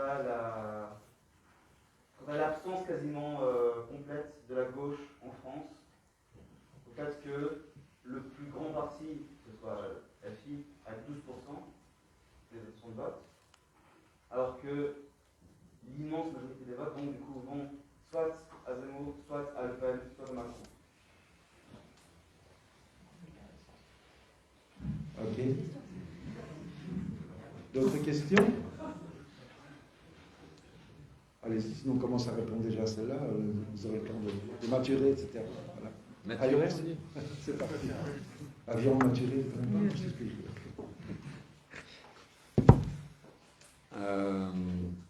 Sur la montée du fascisme, enfin en tout cas, on est vraiment, alors, je sais pas, pareil, on discutait avec Alba tout à l'heure, sur le fait que l'extrême droite en Wallonie n'était pas forte ou pas organisée, enfin, en tout cas, j'ai peut-être un peu déformé sans... Dans le nord du pays, par contre. Voilà, et par contre en Flandre, c'est ça. Ouais. Voilà, et c'est vrai que nous en France, par contre, on est quand même un peu envahi, quoi. Sans faire de mauvais jeu de mots avec ce que peut dire l'extrême droite par rapport aux migrants, mais là on est vraiment envahi par l'extrême droite. L'extrême droite qui est un peu diverse, mais bon, il y a le RN avec Le Pen qui est un peu embêté parce qu'elle perd des soutiens en ce moment et elle s'énerve d'ailleurs. Mais c'est très, il y a des petits candidats d'ailleurs petits, même à l'extrême droite, il y a Asselineau, Philippot, Dupont-Aignan, enfin voilà, on ne sait pas si eux ils vont y arriver, mais en tout cas il y a Zemmour et Le Pen. Zemmour pour lui représente vraiment une branche quasi fasciste, enfin fasciste, hein, avec des propos sans limite. Et donc on est effectivement dans ce contexte-là, et ça, enfin notamment Zemmour, et ça a un rôle de sorte des influenceurs en fait quelque part, quoi. Et ils arrivent à bousculer la droite qui était déjà bien réac, bien conservatrice, et même par un certain côté ultra-droite ou même droite extrême. Donc, mais elle se fait bousculer avec la candidate Pécresse qui est sur un terrain hyper réac, qui en rate pas une. Dans des déclarations à la con, voilà, donc on est dans cette ambiance-là, et puis ça bouscule aussi, pas Macron, parce que lui il est déjà dans des logiques quand même très répressives, et avec les ministres qu'il a comme Darmanin ou Blanquer, hein, on a des éléments qui sont quand même particulièrement réac, et puis on se demande si le danger fasciste il ne peut pas passer par là non plus, et donc ça bouscule tout, et donc y compris une partie de la gauche qui est un peu... qui du coup subit un peu cette pression-là, et puis va un peu plier, même si tout ça c'est pas nouveau, mais on sent bien qu'il y a quand même des choses qui se passent. Et voilà, on est dans cette ambiance-là. Alors comment ça réagit? Ça réagit pas forcément très bien, parce que les scores électoraux dans les sondages de l'extrême droite, le total, je crois que c'est 40%. Enfin, de toute façon c'est simple, hein, la deuxième c'est Le Pen dans les sondages, a priori, enfin les deuxième ou troisième, puis Zemmour et les quatrièmes, donc on fait le total de règles de ces deux-là, c'est 18 et 14 par exemple. et après il y a les petites miettes des autres. Donc du coup, c'est pas, même si les élections, c'est pas, les sondages, ça fait pas tout, n'empêche que c'est quand même une photographie de l'ambiance.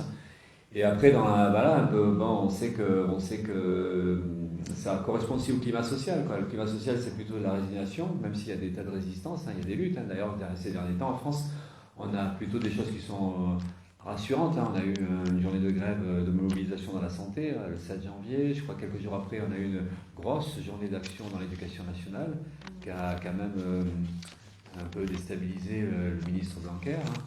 Et le gouvernement. Et puis là, on a eu cette semaine une journée d'action interpro qui n'était pas énorme, mais qui fait du bien parce que ça fait longtemps qu'on n'a pas vu ça aussi, quoi. Donc il y a des tentatives aujourd'hui dans le monde social de réagir, notamment à la crise sanitaire, mais derrière la question de la crise sanitaire, c'est toutes les questions sociales qui sont posées. Donc on a un début de réaction, il y a quelque chose qui est peut-être en train de se construire, on verra. Et puis après, il y a pas mal de résistance aussi de là, mais c'est le rapport de force tel qu'il est aujourd'hui, c'est quand même... c'est dominé par les idées réactionnaires, mais elles dominent d'autant plus facilement donc qu'en face, il y a la difficulté de riposter et de répondre. Mais ça ne veut pas dire que la population, elle suit tout ça, mais quand on ne répond pas, quand on ne riposte pas, ben, ce qui domine, ben, ça donne le ton, et puis voilà. Donc après, nous, on voit bien que ce climat réactionnaire, on voit que notamment dans la jeunesse, il y a une envie de respirer, quoi. Et nous, on a nos meetings, on n'est pas aussi costaud que les meetings de Mélenchon, par exemple, hein, qui est à 10-12% dans les sondages. Donc on ne fait pas du 3000, enfin voilà, mais c'est vrai qu'on ne le fait pas non plus de manière olfactive, donc ça, c'est des petits handicaps qu'on a quand même, quoi. C'est qu'il n'y a pas d'écran géant, c'est moins attirant. Mais c'est vrai que, bon, Mélenchon, il y a une grosse dynamique électorale, mais nous, en tout cas, ce qu'on constate, à notre échelle, on fait des meetings à 300, à 400, à 500. Et donc du coup, on fait plus que ce qu'on faisait il y a 5 ans. Et on sent, et notamment la moitié, même des fois souvent plus, c'est des très jeunes, enfin des étudiants, la fac, ou des jeunes, enfin, surtout des étudiants. Et on sent que c'est une réponse à cette ambiance réactionnaire. Et les gens, ils considèrent, enfin surtout les jeunes, ils ont besoin d'entendre autre chose. Et donc du coup, ça a aussi cet effet-là, quoi. Et on peut espérer que les discours haineux d'un Zemmour, et puis le sentiment, parce qu'il y a quand même le sentiment d'un danger fasciste, mais nous on le formule comme ça, il y a un vrai danger fasciste pour nous, on ne sait pas, on ne va pas prédire l'avenir, mais il y a quelque chose qui est en train de se mettre en place, c'est pas juste Zemmour le danger fasciste, c'est aussi une police ultra-violente qui s'autonomise, et puis un État avec des ministres, et puis une armée qui des fois fait des anciens gradés militaires ou qui parlent, qui disent ouais, mais à un moment donné il va falloir s'en mêler, tout ça. Enfin, il y a quand même des choses qui se disent. Enfin, donc il y a un réel danger. Et nous on le formule. Mais je pense qu'il y a une partie de la jeunesse et puis une partie de la population qui en a conscience qu'il y a quelque chose qui peut se passer. C'est pas juste du passé, c'est pas juste de l'histoire, c'est pas juste. Donc voilà, il y a des choses. Et en tout cas, nous on essaie de mettre dans le paysage politique l'idée d'une lutte unitaire antifasciste. On s'est adressé d'ailleurs à l'ensemble de la gauche, ce qu'on n'a pas fait pour la primaire populaire. On l'a fait sur la question de la lutte antifasciste. Parce que vous savez, la primaire populaire, c'est la tentative de faire une candidature unique à gauche. Enfin, on n'est pas vraiment concerné, de toute façon, ils ne nous ont pas trop invités. Mais en tout cas, sur la question des luttes, et notamment la lutte antifasciste, on essaie de défendre l'idée qu'à un moment donné, il faut arriver à construire quelque chose d'unitaire. Et donc là, ça s'adresse à l'ensemble des forces de gauche, et même y compris des forces démocratiques.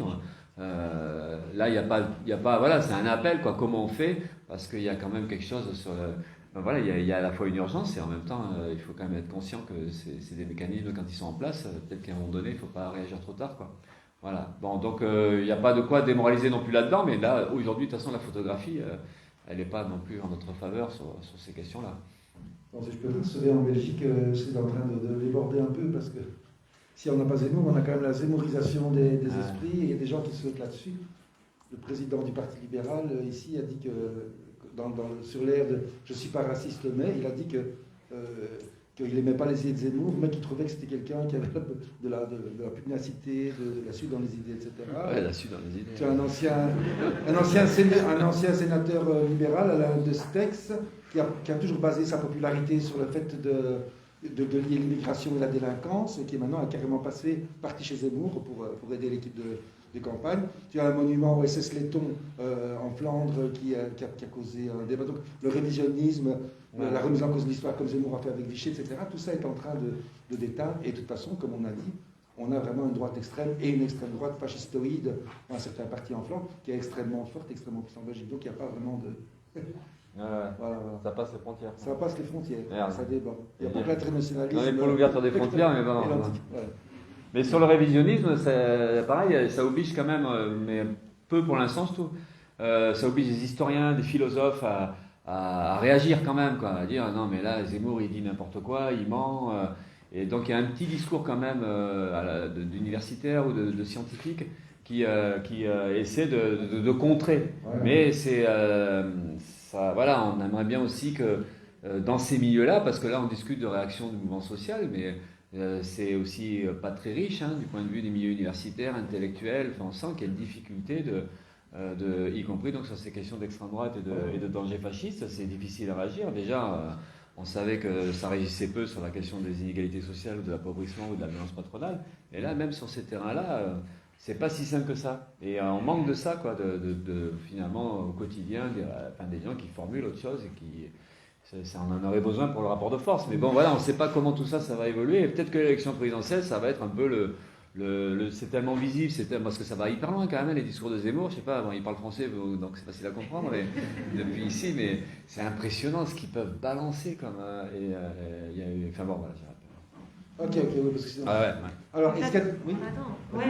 Ah oui, il y avait d'autres questions en fait. Ouais, c'est ça. La question de monnaie locale et sur la question du NPA au second tour. Ouais. Et la gauche, l'état de la gauche. Et l'état de la gauche. Surtout l'état de la gauche. Sur l'état de la gauche, oui, pourquoi la gauche est si faible si, il y a d'autres camarades ici qui peuvent... on n'a pas forcément, je ne sais pas tout expliquer, enfin c'est pas si simple que ça, parce qu'en fait des fois ça nous dépasse un peu aussi quand même. Déjà voir Zemmour aussi haut avec ces discours-là, enfin on n'est pas obligé de tout bien comprendre ce qui se passe, quoi. Alors l'état de la gauche, il y a plein d'explications en fait, parce que là il y a 8 candidats à gauche a priori qui peuvent l'être. Ces 8 candidats, enfin bon, dedans il y a tout qui se mélange, la gauche gouvernementale, la gauche qui a trahi, qui a renié tout ça, et puis les candidatures d'extrême gauche, Lutte ouvrière et nous. Mais ce qu'on peut comprendre assez facilement, c'est que la gauche, ayant déçu les milieux populaires, son électorat, avec plusieurs passages quoi, sur les 40 dernières années, la gauche elle était 20 ans au pouvoir en France. Mais la gauche, c'est pas juste la gauche gouvernementale en plus. On pourrait aussi discuter de la gauche dans les régions, dans les départements, dans les villes. Et aujourd'hui, il y a des régions entières qui sont dirigées par la gauche. Il y a nous à Bordeaux, on a le département, la région Nouvelle-Aquitaine, l'agglomération bordelaise, la ville de Bordeaux et les grandes villes de l'agglomération bordelaise, c'est la gauche et les écolos qui l'ont en main. Et en fait, ça change quoi au quotidien des gens, y compris même pendant la crise sanitaire.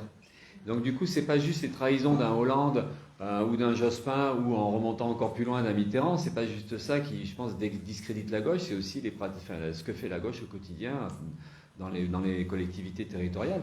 Et ça compte, elle n'apparaît pas, elle ne peut pas apparaître comme en fait quelque chose qui peut redonner envie de voter pour elle. Et là, les candidatures, je ne sais pas si vous avez vu, c'est Taubira par exemple, qui est un peu celle qui rêve de gagner la primaire. Elle était quand même avec Valls il y a 5 ans, elle était avec Macron. C'est quand même pas si simple que ça de dire mais si, mais comptez sur moi, vous allez voir. Voilà, Hidalgo, c'est pas simple de...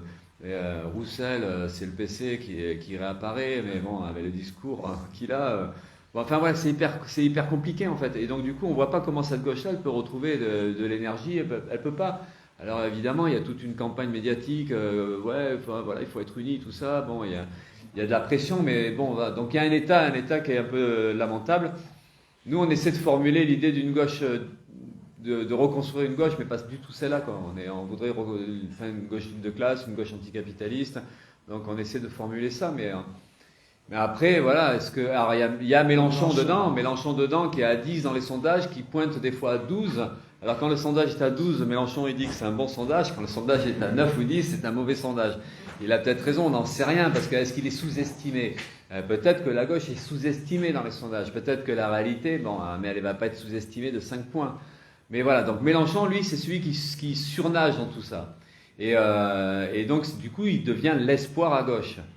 Mais dans un paysage à gauche qui est très compliqué, parce que dans le PS, il y en a qui vont dire si c'est Macron au deuxième tour contre Mélenchon, on votera Macron. Enfin, ça va pas être si simple que ça. La gauche ne se reconstruira pas, en fait. Il y aura, alors est-ce que Mélenchon il aura la capacité de recapter des voix populaires qui ont été perdues de ci, de là, ou dans l'extrême droite, c'est pas parti pour. Mais voilà, on ne sait pas comment ça va évoluer. Il peut peut-être tirer son épingle du jeu, retrouver une dynamique qu'il n'a pas aujourd'hui, même si il apparaît quand même comme celui qui est le plus costaud. Mais nous, là-dedans, c'est aussi ce qu'on essaie de faire dans la campagne électorale, c'est comment on peut, notre utilité, une de nos utilités, c'est comment on peut susciter le débat au sein des forces de gauche. On ne parle pas là des chefs de parti, mais comment les militants de gauche on peut aider à ce qu'il y ait un véritable débat sur ce qu'on a besoin, ce dont on a besoin. On est orphelin de quoi? Parce que nous, on est pour l'unité, en fait. Pas avec Taubira, pas avec Hidalgo, pas avec Roussel, même, malheureusement, mais on est pour une unité militante, par en bas, dans les luttes, mais pas forcément que dans les luttes. Et comment on le formule, ça? Donc, on essaie. Donc, cette histoire de gauche, le paysage à gauche, on essaie, nous, d'avoir aussi une façon de provoquer un débat sur les stratégies dans les luttes, sur l'avenir. Et ce que je disais tout à l'heure sur le programme, c'est aussi la question, parce que Mélenchon, il se vante d'avoir le seul programme qui concerne la population. Bon, 150 pages, 3 €. Mais c'est vrai qu'il y a ils ont fait un truc costaud. Mais sauf que c'est un programme qui liste, là par contre, il a tous les défauts du programme, même si les revendications, elles sont pour la plupart, nous on les partage complètement. Sur la question environnementale, sociale, démocratique, service public, tout est abordé. En fait, c'est des récupérations de revendications du mouvement social, des organisations militantes, à juste titre. Nous, on fait pareil aussi, pour une bonne part. Alors donc, c'est listé, mais là, par contre, c'est juste la conclusion, elle n'est même pas formulée dans le bouquin. C'est, vous allez voir quand je serai élu, ce que ça va donner. Mais on ne peut pas croire un seul instant qu'une victoire comme ça, même, pourrait régler tous les problèmes politiques et sociaux et environnementaux. Donc, nous, on essaie de poser aussi ce problème-là. On a un programme, oui, mais qu'est-ce qu'on en fait? Parce que je disais tout à l'heure. Et là, le bouquin de FI de Mélenchon, il est très problématique de ce point de vue-là. C'est qu'en fait, c'est juste la victoire électorale qui permettra y compris même la 6e République, alors que c'est pas possible que ça se passe comme ça. On a vu au Chili la difficulté qu'il y a de transformer une constitution. Ça ne peut pas se passer sur un terrain électoral. C'est forcément des mobilisations. Le Chili a dégagé la constitution de Pinochet parce qu'il y a eu une lutte de dingue, quoi. Avec en plus des morts, parce que l'armée a tiré. Et là, il faut voir le rapport de force qu'il faut pour gicler une constitution réac. Et en France, voilà. Donc du coup, nous on essaie de mettre ça sur la table. C'est pas juste une victoire, même un super candidat de gauche qui braille des fois comme ça suffit pas, quoi. Il faut voilà. Ni Dieu ni César ni tribun. Ouais, il y a ça, bien sûr. On a des tribuns en Belgique aussi, avec la gauche aussi. Oui, alors. J'enchaîne. Tu voulais dire? Moi, j'entendais aussi pas de substitution aux luttes sociales, tu vois. Donc aussi les luttes féministes, les luttes ouvrières, les luttes des enseignantes dans la santé. Enfin voilà, une élection qui se substitue pas à la nécessité permanente de l'auto-organisation et de la participation collective de chacun, chacune à la société dans laquelle on veut vivre. Ouais, la seule force qui peut transformer profondément la société, c'est les opprimés, quoi. C'est quand ils s'organisent, quand ils se battent, c'est sûr. De toute façon, l'histoire le montre.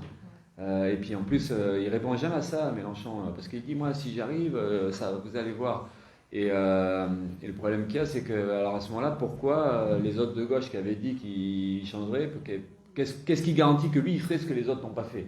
Même souvent le discours de la gauche, mais même là à Bordeaux, dans les collectivités territoriales, à chaque fois la gauche, quand elle arrive au pouvoir, et là c'est sans arrêt ça, on lui dit mais il faut faire ça, et elle dit ah non mais on peut pas tout changer du jour au lendemain. Ah mais non, mais là on peut pas faire parce que la préfecture elle peut contrer ce qu'on va faire. Et non, mais là on peut pas parce que c'est du ressort de l'État. C'est pas la prérogative des collectivités. En fait, toujours il y a des arguments dès qu'on discute des choses fondamentales. Toujours cet argument que la gauche ne peut pas faire parce que le système ne le permet pas, parce que les lois ne le permettent pas, parce que nous on leur dit mais à quoi bon prendre le pouvoir si c'est pour ne rien en faire. Donc c'est ça aussi qu'il faut qu'on arrive à discuter. Donc du coup, mais comme Blum avait dit, il y a le mur de l'argent, comme Mitterrand avait dit, désolé, il y a l'austérité. Donc en fait, c'est vite fait, donc c'est pour ça qu'il faut discuter. Mais évidemment, la seule façon de changer vraiment les choses, c'est qu'en fait, il faut qu'il y ait des millions de gens qui s'en occupent, quoi. Et ça, c'est ce que tu rencontres aussi à l'intérieur du groupe de la liste où tu as été élu et qui est avec la France Insoumise à Bordeaux, Non, nous on n'a pas de problème politique là-dessus. Ah, non. Après, la France Insoumise, c'est très hétérogène comme mouvement. Hein. Nous, on a des camarades qui sont plutôt cool, quoi. Mais après, il y a de tout, hein, la France Insoumise. Il y en a qui sont très, très électoralistes, très carriéristes aussi. Et... Non, nous, même si c'est jamais simple, et l'équipe militante à Bordeaux-en-Lutte, il y a des soubresauts en ce moment, mais globalement, non. Là, ce que je discute, c'est les arguments des Verts, les arguments des socialistes et les arguments du PC. Parce qu'en fait, ils sont ensemble, et nous, on est contre eux. Et dès qu'on défend la réquisition des logements vides, des trucs qui ne sont pas si révolutionnaires que ça en réalité, ou dès qu'on défend la gratuité des transports, y compris même l'idée de dispensaires de santé dans les quartiers populaires, des structures publiques de santé qui restent là de manière pérenne pour répondre notamment à la crise sanitaire, les questions d'information, de sensibilisation, de tests, et puis qui en plus ça joue un rôle aussi psychologique. Mais pour eux, c'est non, on peut pas, c'est l'ARS qui décide. Enfin, l'ARS, c'est la déclinaison du ministère de la Santé. Et à chaque fois, c'est la réquisition d'entreprises, des logements vides, c'est pas possible parce que le préfet fera un décret contre, donc on fait pas. Et voilà, donc c'est ça, on est confronté à ça, de cette gauche qui théorise en permanence sa propre impuissance finalement. Et nous, on lui dit, mais à quoi bon faire des promesses dans les campagnes alors ? Le temps passe, on va envoyer vers la salle. Oui. Ah, j'ai pas vu. La monnaie locale. Alors la monnaie locale, je ne suis pas un grand spécialiste, ça s'est posé y compris localement dans les délibérations. Nous, on vote pour. Hein, après, on n'a pas beaucoup d'illusions. Enfin, c'est bien, c'est mieux, mais ça reste des monnaies qui sont dans un circuit globalement quand même capitaliste. Un peu comme la SCOP, une entreprise un peu militante dans le circuit, dans le marché capitaliste. C'est toujours mieux parce que déjà, en général, quand même, les relations et puis les salaires ou les conditions de travail sont un peu meilleures. Encore qu'il faut que la SCOP soit un peu militante. Et l'histoire de la monnaie locale, c'est un peu ça aussi. C'est-à-dire qu'en fait, c'est des choses très locales qui peuvent être pas mal, avec les petits commerçants notamment, sur les petites dépenses de tous les jours. Mais après, c'est quelle perspective, comment on arrive à l'inclure dans une mobilisation, dans une bataille contre le capital, contre la monnaie, tout ça, c'est pas simple, quoi. Parce que des fois, il y a des expériences qui se font, ça reste très limité, puis on voit bien même, encore une fois, à gauche, il y en a, ils sont tout contents, ils ont leur monnaie locale bordelaise, par exemple, et puis ça permet des petites choses, et ça leur satisfait. Donc c'est vrai, il y a deux conceptions là-dedans, quoi. Il y a une vraie conception militante de la part d'assauts, de collectifs, et puis après tu as une sorte de petite récup par des élus et en fait on discute pas tout le temps exactement de la même chose, quoi. Okay. Alors j'avais vu là et puis là aussi. Oh là oui, alors plein maintenant. Laissez vos mains levées, on va faire rafale de questions, on va essayer de synthétiser alors. C'est pas le premier que j'ai vu, vas-y. Tu veux ça? Derrière. Vas-y. Attends. Ça va? Oui. Voilà. Et donc, on l'a vu au Chili, dans toutes les révolutions. Tourne-toi vers là pour le dire. Ça sera bien. C'est un peu stressant. Donc, on l'a bien vu que c'est pas en allant voter qu'on change un pays, etc. Et que c'est bien un mouvement des classes.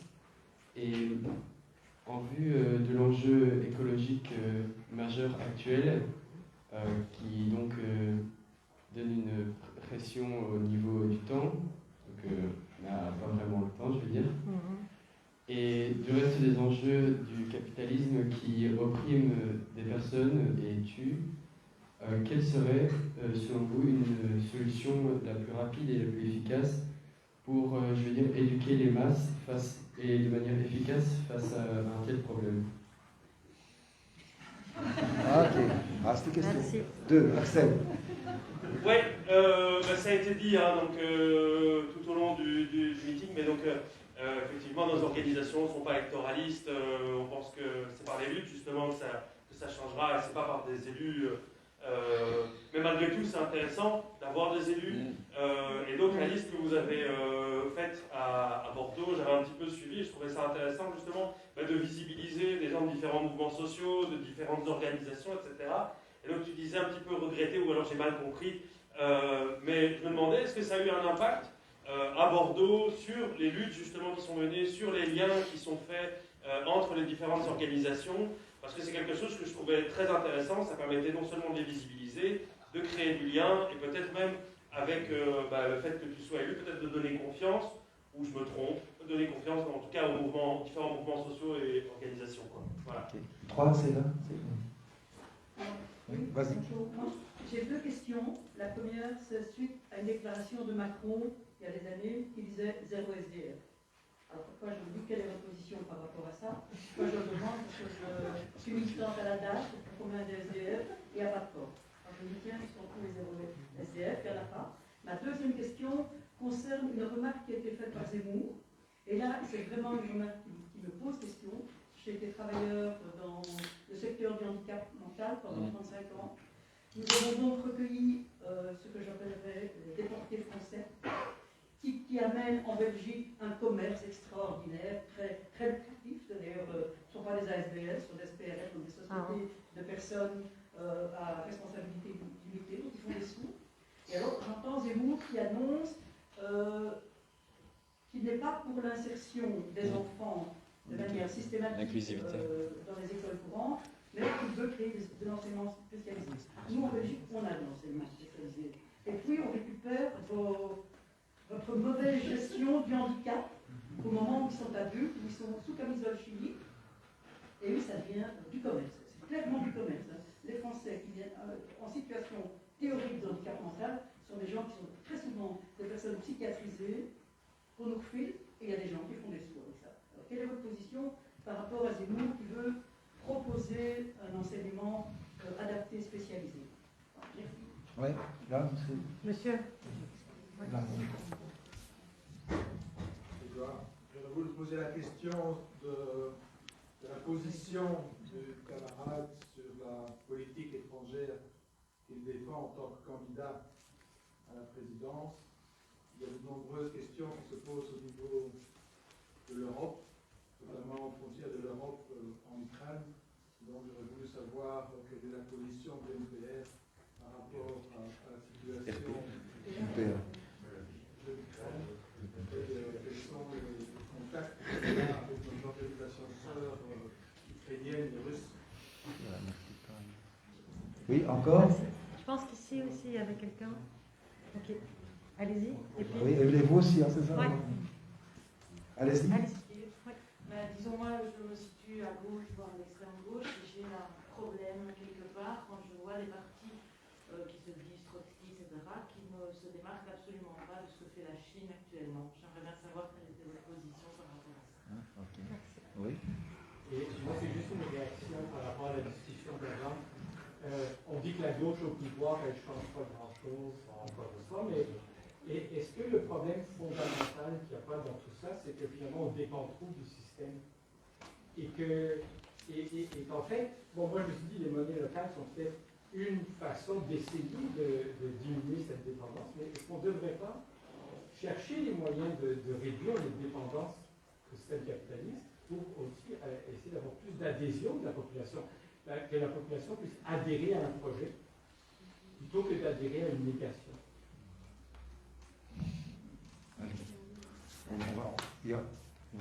C'est déjà pas mal. Hein. Il y a bagage.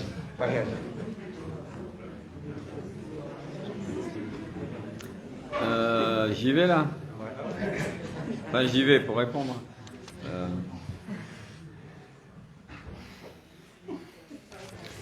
Là, j'ai pas tout révisé là. Alors, c'est pas dans l'ordre, mais là c'est la première. C'est en haut, là c'est la question des personnes handicapées ou des enfants handicapés, puisque c'était Zemmour, il est intervenu sur l'inclusion dans les écoles, c'est ça, des enfants handicapés. Donc ça, il avait fait une. Je sais pas s'il avait prévu, mais ça, en tout cas, ça a fait réagir immédiatement quand il a dit ça à l'émission il n'y a pas longtemps, notamment le gouvernement à travers la ministre, je ne sais plus comment elle s'appelle, ou la secrétaire d'État. En fait, c'est pas forcément très clair ce qu'il dit ou ce qu'il a dans la tête là-dessus, mais en tout cas, ça correspondait à un vrai problème qu'il y a, c'est qu'aujourd'hui, par exemple, dans le système scolaire, en fait, l'inclusivité, elle n'existe pas vraiment, ou alors si elle existe d'une certaine manière, mais en tout cas, il y a de moins en moins de moyens pour accueillir correctement les enfants handicapés. Il n'y a plus le personnel comme avant. Enfin, d'ailleurs, il y a pas mal de luttes de personnel, c'est ce qu'on appelle les AESH, hein, c'est des personnes, des employés qui sont pour les élèves en situation de handicap. Il y avait aussi le système RAZ, hein, même celle-là, c'est pas vraiment le handicap, c'est la difficulté scolaire. Enfin, en tout cas, le système scolaire se détériore. Et ceux qui trinquent, bon, ce sont les élèves en règle générale, mais notamment donc, les enfants en situation de handicap. Donc il y a de moins en moins de moyens. Donc l'inclusivité, c'est même plus une réalité, parce qu'en fait Zemmour réagissait comme si, par principe, on ne peut pas mélanger les enfants handicapés et les enfants normaux. Hein, d'ailleurs, il y en a qui parlent comme ça maintenant. Je ne sais pas si vous avez entendu le truc de Guillaume Meurice, enfin l'humoriste français de France Inter. Et à un moment donné, il y en a une qui répond au micro, qui dit non, mais les enfants normaux et les handicapés, il ne faut pas les mettre ensemble. Ça fait quand même appel à des trucs assez sordides. C'est là où Zemmour, quand il dit un truc derrière, ça part en vrille aussi, quoi. Il y en a qui peuvent dire mieux que Zemmour quand même. Et donc du coup, mais ça permet de discuter quand même, justement du traitement, de comment on s'occupe du handicap en règle générale, les enfants handicapés, parce qu'il y a le handicap moteur, mais là je pense que Zemmour il parlait peut-être plus du handicap psychologique. Et donc ouais, il y a une conception de la société et du monde, quoi. C'est-à-dire en fait, c'est quoi les handicapés? On les met dans un coin, dans les planques, mais l'inverse, c'est pas forcément, c'est pas tout d'un côté ou tout de l'autre, parce que c'est vrai aussi. Il y a d'ailleurs des gens qui sont des professionnels dans le domaine qui disent que évidemment que suivant le handicap, l'enfant il peut pas être forcément intégré dans un système scolaire normal, donc ça pose un problème de structure spécialisée. Donc du coup, en fait, c'est tout simplement l'histoire des moyens. Il faut des moyens, il faut un personnel, il faut des gens compétents, il faut des formations, de manière à ce qu'on puisse justement faire en sorte que les élèves qui peuvent intégrer le système scolaire normal le soient, et puis qu'à côté de ça, celles et ceux qui ne le peuvent pas pour des raisons ou provisoires ou permanentes, en fait ça dépend du handicap, voilà, il faudrait que, mais c'est là où on voit que c'est vraiment une question de service public en général, une question de préoccupation de la société, et puis de coup d'implication très large au-delà du personnel qui est concerné, parce que c'est les parents, c'est les familles, c'est les quartiers, et il y a plein de choses à rediscuter sur la façon dont on a envie de vivre et comment un problème particulier comme le handicap, comment on le gère. Mais après, c'est là aussi la question du handicap au travail aussi, parce que le handicap, en fait, il y en a qui disent c'est pas le handicap en lui-même le problème, c'est le rapport avec le reste de la société. Et le handicap au travail, ça dépend du travail en fait. On peut très bien avoir des problèmes physiques qui ne nous permettent pas de tout faire, mais si le travail n'est pas adapté, ça deviendra un vrai handicap. Si le travail est adapté, si on répond au handicap, on n'a plus le même handicap en fait. Donc c'est tout ça, quoi. Et venant d'un Zemmour, je ne sais pas qui c'est qui demandait si on était d'accord ou pas, je sais pas, il y a une question. En fait, par principe, on ne sera jamais d'accord avec Zemmour. Hein. Même si un jour il dit, je sais pas, moi aujourd'hui il fait beau, je crois qu'on ne sera même pas d'accord s'il y a du soleil. C'est pas possible, enfin on peut pas commencer le truc comme ça, quoi. Il a forcément... Non, c'est pas possible. Voilà. Sur le rapport élection-lutte, il y avait une autre question sur... c'était pareil, c'est un peu ça, quoi. C'est comment on peut changer, je me rappelle plus. L'écologie. En vue de l'urgence climatique actuelle. Ah oui, ouais. Quelle serait selon vous la solution la plus efficace afin de rassembler les masses, parce que Ouais. Oui. Comment on crée de la force du côté des mouvements anti-climat, enfin anti-crise climatique? Non. Pas. Que la manière la plus efficace de mobiliser les masses afin d'abolir le système capitaliste qui... Ok. Mais on ne sait pas. Non, mais... on imagine bien, il y a eu une mobilisation contre la crise climatique, notamment de la jeunesse, il y a 2 ans, 3 ans, les marches climat avec des super manifestations, et là aussi c'est un peu un processus de mobilisation qui a été freiné ou stoppé par la crise sanitaire. On a du mal de toute façon, en fait, la crise sanitaire, je dis pas que c'est fait exprès, que les capitalistes ont mis ça pour arrêter tout ça, c'est pas du tout. Mais le fait est que ça a eu un rôle négatif et aujourd'hui, on essaie de retrouver à tous les niveaux, parce qu'on pourrait parler des luttes féministes, donc des luttes sur la crise climatique. Il y a pas mal de batailles comme ça qui ont été un peu freinées. Et voilà, comment on réamorce dans la période actuelle, alors que la crise sanitaire, elle est partie pour durer un peu quand même. Et il va falloir trouver des solutions pour se retrouver. Alors après, donc ça pose le problème de comment en fait on crée des mobilisations suffisamment fortes pour bousculer les choses. Alors évidemment, la question climatique, mais toutes les questions en fait sont hyper urgentes, parce que la planète est d'ici 50 ans, même l'humanité, il y en a qui disent que si on n'y arrive pas, si on n'y répond pas aujourd'hui. Mais alors après, moi je dirais, parce que je suis obligé de faire court, mais on ne va pas attendre la révolution pour stopper Enfin, on n'est pas obligé d'attendre la révolution, parce que si on attend la révolution, peut-être que là, ça sera vraiment trop tard. Donc du coup, est-ce qu'on peut créer des situations un peu transitoires ou intermédiaires, des situations de rapport de force, qui permettent justement de mettre en place des mesures qui paralyseraient un peu ou qui neutraliseraient les capacités destructrices du capital. On en est là, quoi. C'est que, évidemment, nous, on pense qu'il faut sortir du capitalisme, on pense qu'il faut rompre complètement, mais est-ce qu'il ne peut pas y avoir un rapport de force à un moment donné à travers des mobilisations qui font que, par exemple, on annule un projet de gazoduc, ou on arrête un aéroport, enfin, on ne construit pas l'aéroport qui était prévu de construire. Bon, il peut y avoir des situations transitoires comme ça, de rapport de force, où il y a des mobilisations qui peuvent gagner des trucs, ou des mobilisations en Afrique ou en Alaska, des peuples qui se battent contre la pollution de leur propre environnement. On peut imaginer ça. Donc après, mais c'est vraiment des histoires de rapport de force, que ce soit local ou planétaire. Mais c'est sûr qu'on voit bien l'urgence qu'il y a d'agir et d'influer sur les politiques, puisqu'en fait les pouvoirs, ils sont pas capables de changer quoi que ce soit, puisqu'ils sont tellement dans les logiques capitalistes. Et donc eux, c'est pas eux qui vont rompre. Donc il faut qu'il y ait une force populaire. Mais voilà. Ouais, mais après, comment on fait comment on donne envie, comment on reconstruit. Je crois que voilà, c'est le problème qui nous est posé dans toutes les luttes. On aimerait tous, voilà. Mais...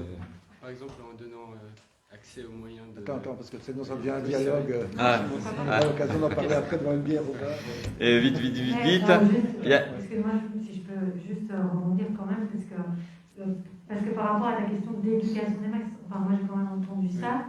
Et je me demande si on ne pourrait pas rajouter quand même l'enjeu d'être au plus près des besoins concrets des personnes aussi, c'est-à-dire à la fois on veut un changement social profond, mais sur la question de la crise écologique dont tu parlais, je pense typiquement là actuellement sur les questions énergétiques, sur les questions de la qualité de l'air, tu vois, tu disais les personnes se mobilisent en fonction de la démolition de leurs terres, voilà. Donc c'est comment nous, en tant que militants révolutionnaires, on peut à la fois il ne s'agit pas de planer sur juste cette question d'un autre monde, tu vois. C'est aussi faire le lien avec des besoins concrets immédiats et des revendications, programme transitoire, programme de rupture. C'est avoir des revendications qui répondent à des changements assez concrets et assez rapides, mais qui déjà, quand on les formule, font rupture avec la société dans laquelle on est. Donc ça, c'est l'enjeu pour nous, je pense, en tant que militants. Et d'ailleurs, les victoires dans les luttes environnementales, comme tu parlais de Notre-Dame-des-Landes, mais on a aussi, même si ça fait bizarre de dire que c'est une victoire, mais c'en est une quand même, celle de Sivins. Il y avait dans le sud-ouest de la France des projets de barrages pour créer des stocks d'eau pour les céréaliers. C'est là où Rémi Fraisse, je ne sais pas si vous avez entendu parler, le jeune a été tué dans la mobilisation, dans le cours de la lutte quand même, par la police CRS. Ici, on ne peut pas dire que la police tue pour l'instant, mais un peu. Ah bien. Ouais. Oui. Ah ouais. Non, puis en plus, moi, si jamais j'ai un problème, je peux prendre l'asile politique ici. Et ces victoires-là. Donc Sivins, c'est quand même une victoire parce que le projet a été annulé. Alors après la mort de Rémi Fraisse et après, il n'y a pas que la mort de Rémi Fraisse, ils ont quand même sacrément frappé sur les jeunes, les hélicos, enfin c'était quand même une situation de guerre à Sivins aussi. Et en plus là, il y avait ce qu'on appelle les jeunes agriculteurs qui dépendent de la FDSEA, ce sont des groupes fascisants qui arrivaient, qui renversaient les bagnoles sous les yeux des gendarmes. Enfin, il y a eu quand même une situation très très dure à Sivins.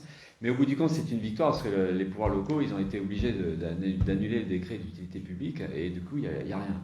Mais la forêt est détruite, mais bon, ils n'ont pas fait le truc. Et à Notre-Dame, c'était une victoire aussi. Et la victoire, à chaque fois, c'est pourquoi c'est la capacité des collectifs militants. Alors à Notre-Dame, c'était encore mieux parce qu'il y avait les paysans, des citadins, des militants associatifs et des jeunes zadistes qui ont coopéré. Mais à Sivins, c'était plus compliqué, mais ça a eu lieu quand même. Et en fait, ce qui est fort, c'est cette capacité de sensibiliser la population et de faire la démonstration que les nuls, les incompétents et les enfoirés, c'est le pouvoir.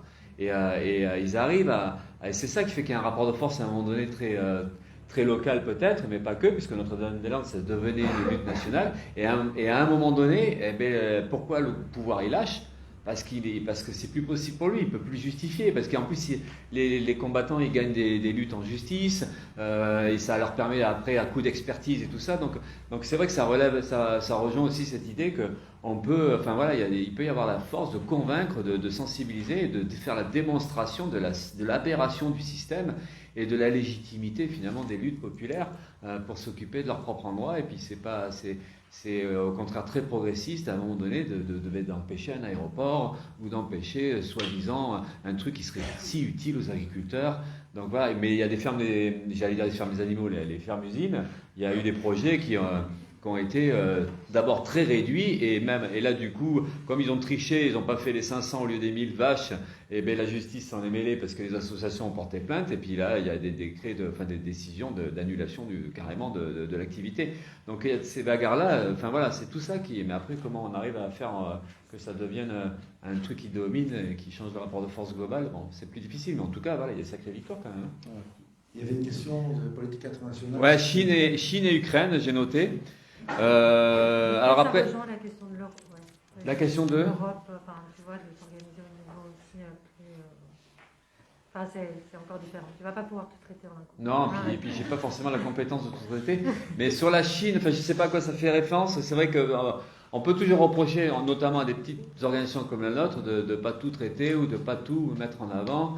Et la Chine, je ne sais pas si on a des articles récents dans le journal, voilà, j'ai la réponse, j'ai le rédacteur pas loin. Non, mais nous, on prend position. Ah oui, il y a l'article sur le vote au Parlement, le massacre ou le génocide des Ouïghours. Hein, et donc, effectivement, bon, ça a été voté à l'unanimité, donc on fait un article pour discuter qu'en fait, ça, Macron et puis sa bande, ils n'ont pas fait ça pour soutenir les Ouïghours, une sorte de positionnement ou diplomatique, un peu de dire, voilà, on leur a fait ça. Mais non, mais il y a un véritable massacre. Après, est-ce que c'est un génocide ou pas? Je crois que là, on peut discuter un peu de ça, mais c'est secondaire.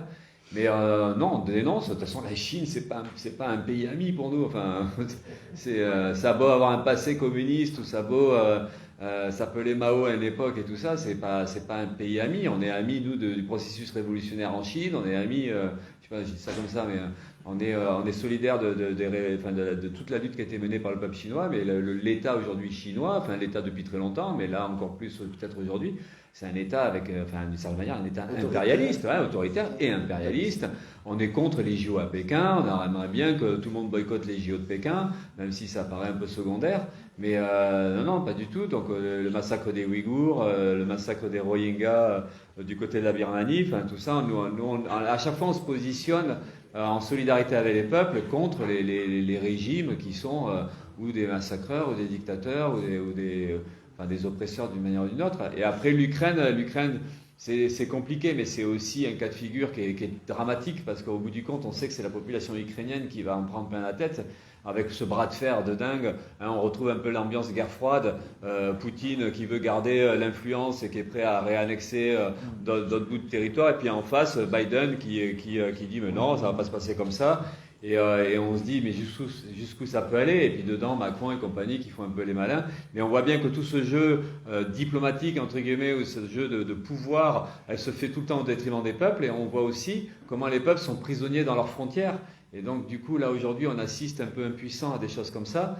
Mais on exprime aussi une inquiétude, une solidarité. Mais la solidarité, après, c'est vrai que ça va pas très loin si c'est juste dire qu'on est solidaire de la population ukrainienne. Mais c'est de discuter aussi de perspectives politiques, effectivement, de comment il peut y avoir des mouvements populaires, des solidarités, enfin comment ça peut se construire. Mais en tout cas, on essaie, nous, en tout cas, de comprendre ce qui se passe, et puis d'être utile aussi dans l'analyse et puis dans la construction de rapports de solidarité à l'échelle internationale, de manière à ce que, à un moment donné, il y ait des batailles aussi. Sur notre site, il y a toute une série d'articles qui fait très bien l'analyse de la révolution chinoise, de ce qu'elle est devenue, et il y a aussi un article qui vient de paraître sur ce qui se passe en Ukraine. Donc, si vous voulez trouver des informations, vous verrez que les trotskistes ne sont certainement pas... certainement pas la Chine. Mais en plus, Trotsky, c'est la Chine. C'est Trotsky, c'est le stalinisme. C'est une drôle d'histoire. Enfin, c'est une histoire qui est quand même douloureuse. Alors moi, je précise que l'NPA n'est pas un parti trotskiste. Il y a des militants trotskistes, mais on est un peu de libertaire, on est un peu un mélange de NPA. Mais bon, voilà, on a quand même un lien avec l'histoire trotskiste. Sur peut-être les municipales bordelaises. Ah oui. Ouais, la question c'est importante quand même. Ici, on en profite. Bon, on n'a pas changé le monde à Bordeaux, mais en fait, ça montre aussi que on cherche pas non plus à opposer les luttes et les élections. En réalité, c'est pouvoir voter, le droit de vote, et puis, c'est une démocratie, on est pour. Hein.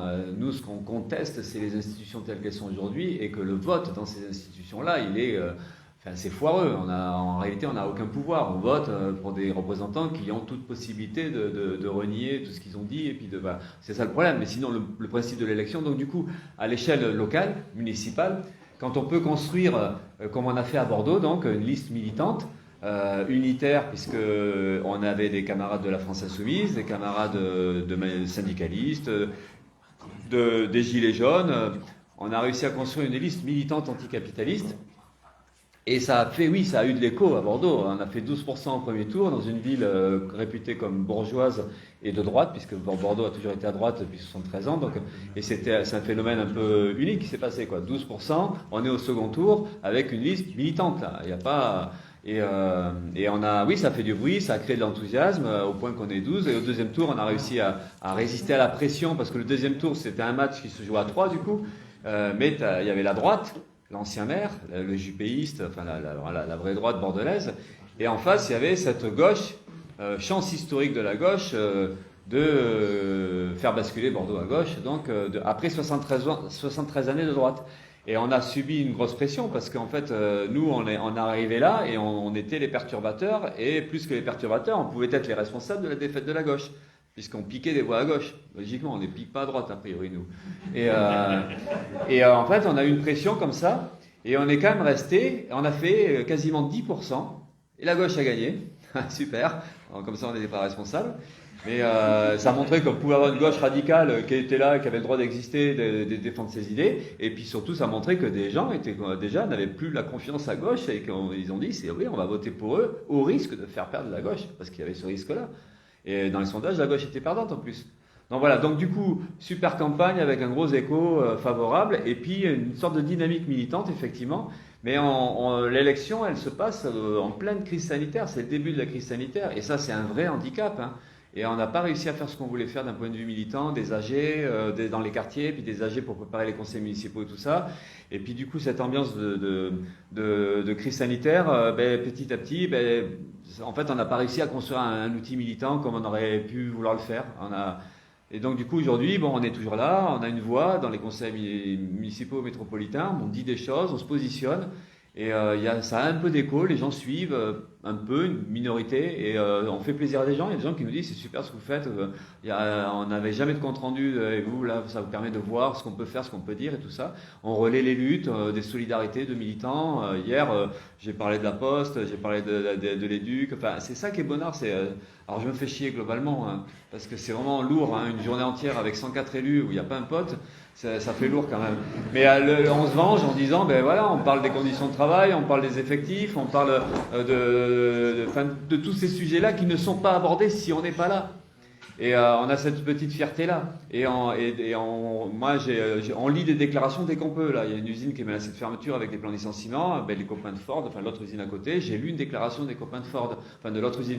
J'ai lu une déclaration des postiers. Et ça, c'est ce plaisir-là qu'on a de mettre ça sur la table. L'utilité, après, on verra. Ça dépend de notre propre efficacité. Mais ça fait partie des combats quotidiens. Ça s'oppose pas à la lutte. Au contraire, comment on relaie, comment on essaie de filer de la pêche en faisant des trucs comme ça aussi, quoi. Donc, voilà, alors on n'a pas ce qu'on voulait faire, mais bon, déjà ce qu'on fait, c'est peut-être pas si... Enfin, c'est déjà ça, quoi, en fait.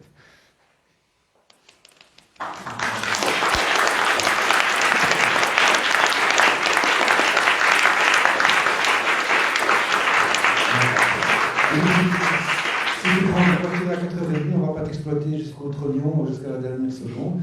Il y avait l'histoire, il y avait sur la monnaie, enfin, je crois que tu revenais, enfin, vous reveniez. Mais si tu as quelque chose d'intéressant à dire.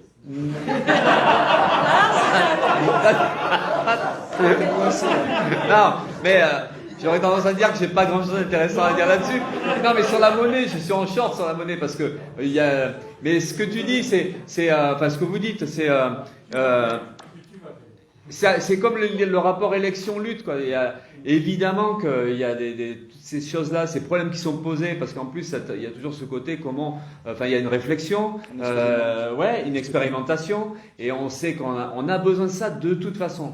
Donc du coup, après moi, ce que je disais tout à l'heure, c'était, vu l'énormité du chantier, comment on arrive à faire ces petites choses-là, ou ces petites intrusions dans la démocratie ou dans le capital, comment on peut le lier au reste enfin c'est pas simple quoi de pas se de penser, parce qu'il y en a qui disent oui, mais ce que je disais tout à l'heure, c'était qu'il y a des socialos qui disent c'est super bien, il y a même des gens de droite qui défendent ça, mais on n'a pas du tout la même idée en fait. Il y a quelque chose qui ne va pas, parce que là, nous, on est vraiment dans l'idée de remettre en cause l'économie capitaliste et effectivement de voir comment, par des petits bouts, on peut faire des entailles et qui peuvent être déterminantes. Oui, et en plus, ça permet de discuter justement qu'il n'y a pas de raison de subir, de croire que finalement, ça peut être que comme ça. Et donc, du coup, c'est important, entièrement d'accord. Mais après, c'est pas si simple que ça par moment, voilà. Mais nous, en tout cas, on défend, on vote pour, même, parce qu'on n'est pas très fort là-dessus, mais on a confiance en fait dans le principe militant. Merci beaucoup, Philippe. À propos de monnaie, il y a les monnaies locales et il y a les monnaies internationalistes. Et donc, cette boîte à la sortie de la phrase, vous êtes interpellés ou invités à y verser votre écho en solidarité avec la campagne du camarade Philippe pour le NPA. J'aurais bien compris. C'est pas pour nous, c'est pour vous. Quelle générosité, merci. Merci, un tout grand merci à toi, Philippe, pour ta présence. Merci aussi parce que tout ce que tu as raconté, je pense que ça fait aussi partie de la transmission d'expériences de lutte. Et on a besoin de cette transmission, on a besoin de s'échanger nos expériences entre camarades pour se renforcer, pour tenir compte de ces expériences-là. Je retiendrai aussi, Florence, toi tu disais, on a eu des victoires. Je retiens aussi l'importance de célébrer nos victoires, aussi minimes soient-elles. Sans nous, ce serait pire. Il faut se le rappeler, quoi. Et donc, juste pour souligner aussi la dimension un peu thérapeutique, quoi, du meeting d'aujourd'hui. Voilà, c'est pas avec des psys en plus, je le dis parce que je suis psychologue, c'est pas avec des psys en plus qu'on va complètement, radicalement se soigner. C'est aussi avec en passant le samedi à se revigorer comme ceci après une semaine d'exploitation massive.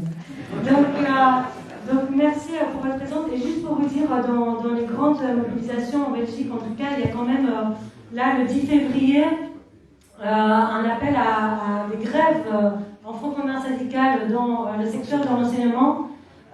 Donc nous, on sera là, on pense que c'est hyper important de défendre la nécessité d'assembler de travailleurs et de travailleuses pour organiser la lutte. On pense que ce sera peut-être une des premières étapes pour réveiller l'ensemble de la classe travailleuse. Et enseignants en ont marre de servir de variable d'ajustement des mesures sanitaires. Ils en ont marre d'avoir zéro reconnaissance, d'avoir zéro augmentation de salaire après les deux années et demie qu'on vient de traverser. Enfin, c'est comme la question de la régularisation des personnes sans papier, c'est comme la question des moyens dans la santé. C'est juste dingue qu'il n'y ait rien qui ait bougé d'un poil, et donc on ne peut que saluer et que soutenir ces mobilisations. Et sinon aussi, encore aujourd'hui, il y a des mobilisations contre les violences policières à Bruxelles. Il y a eu mercredi un rassemblement devant le tribunal par rapport à l'assassinat de Sabrina et Wassim.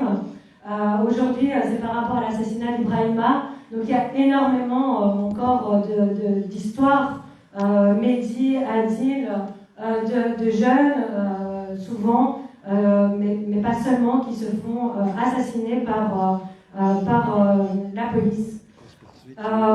Et donc ça fait aussi partie des mobilisations qui nous semblent super importantes d'investir, de soutenir.